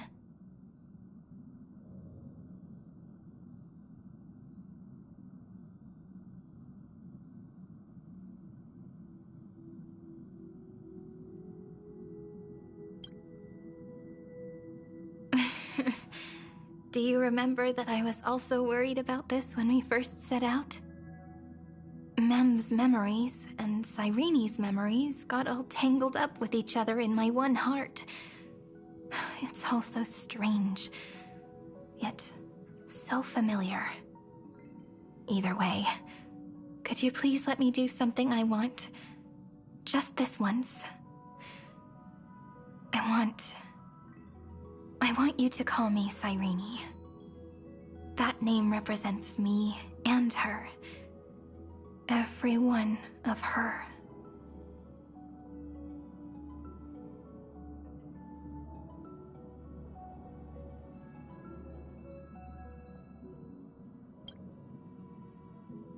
Thank you, friend.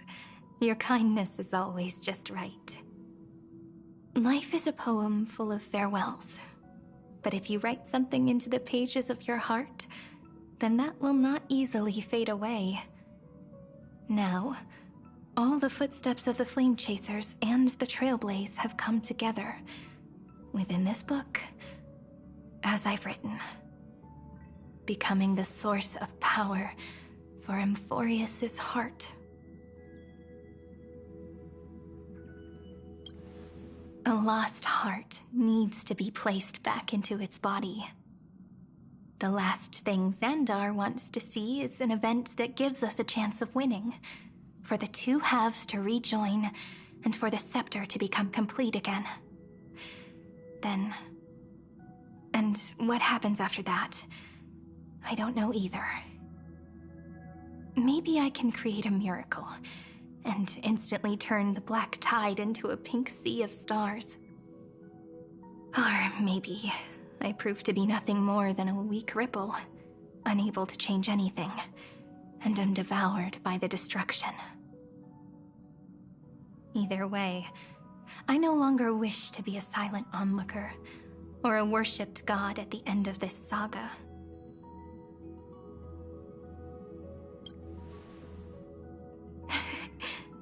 That way, I can also put aside all my worries and truly become Cyrene.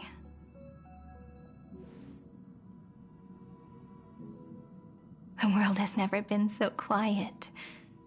It's so good. It's as if I can hear the sound of my heart beating. Remember this moment, friend.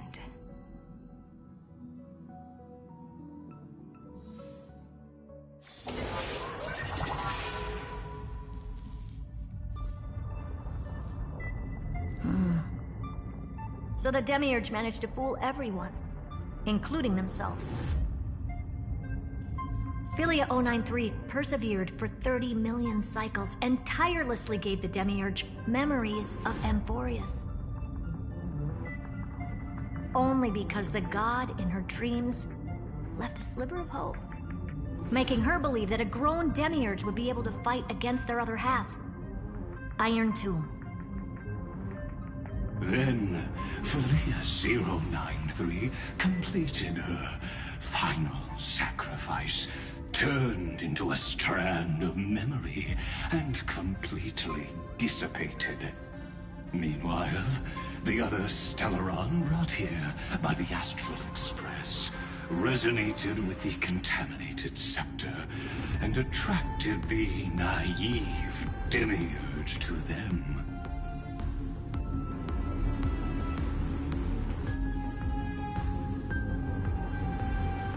As an experimental factor, Philia 093 originally could only recognize and output information in a set format. However, the power of the remembrance and the memory of over 30 million sacrifices enabled her to complete an unprecedented feat.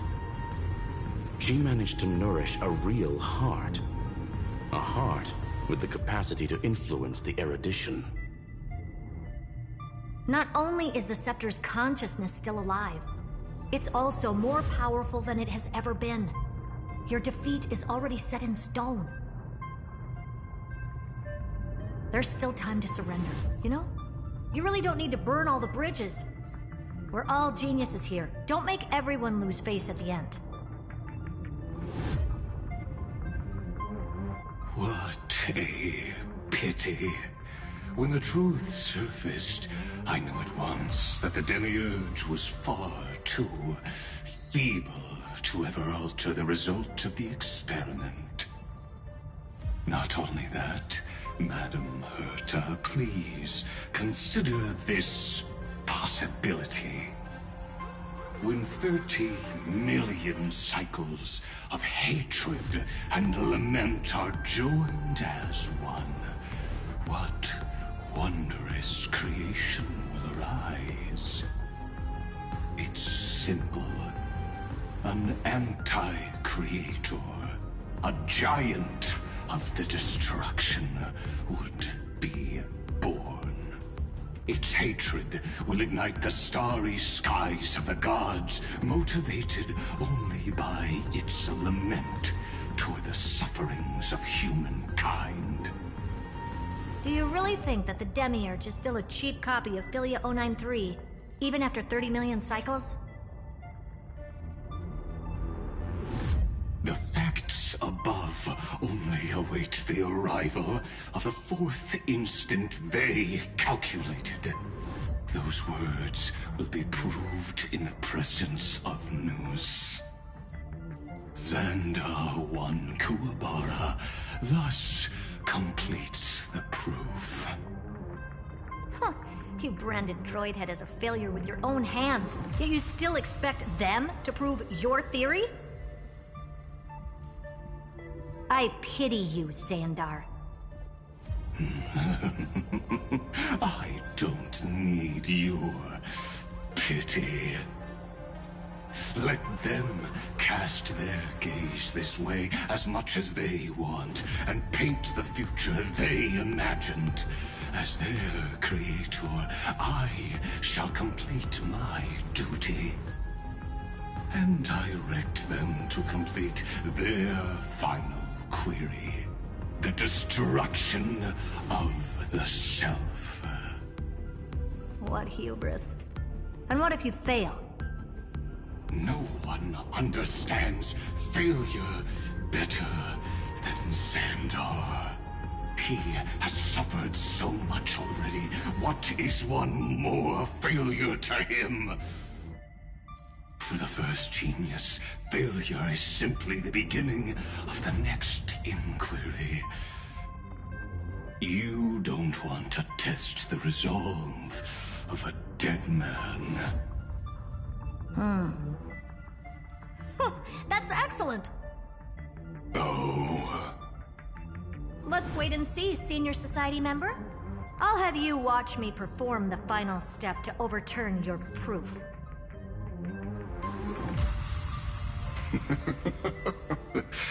I'm all ears. It's my topic, so stay out of it. Be quiet and let me borrow your head. Let's go, Screwy. We're gonna break Iron Tomb's seal. Come on, let's take off. It's time to go meet your little pet, Senior Society member.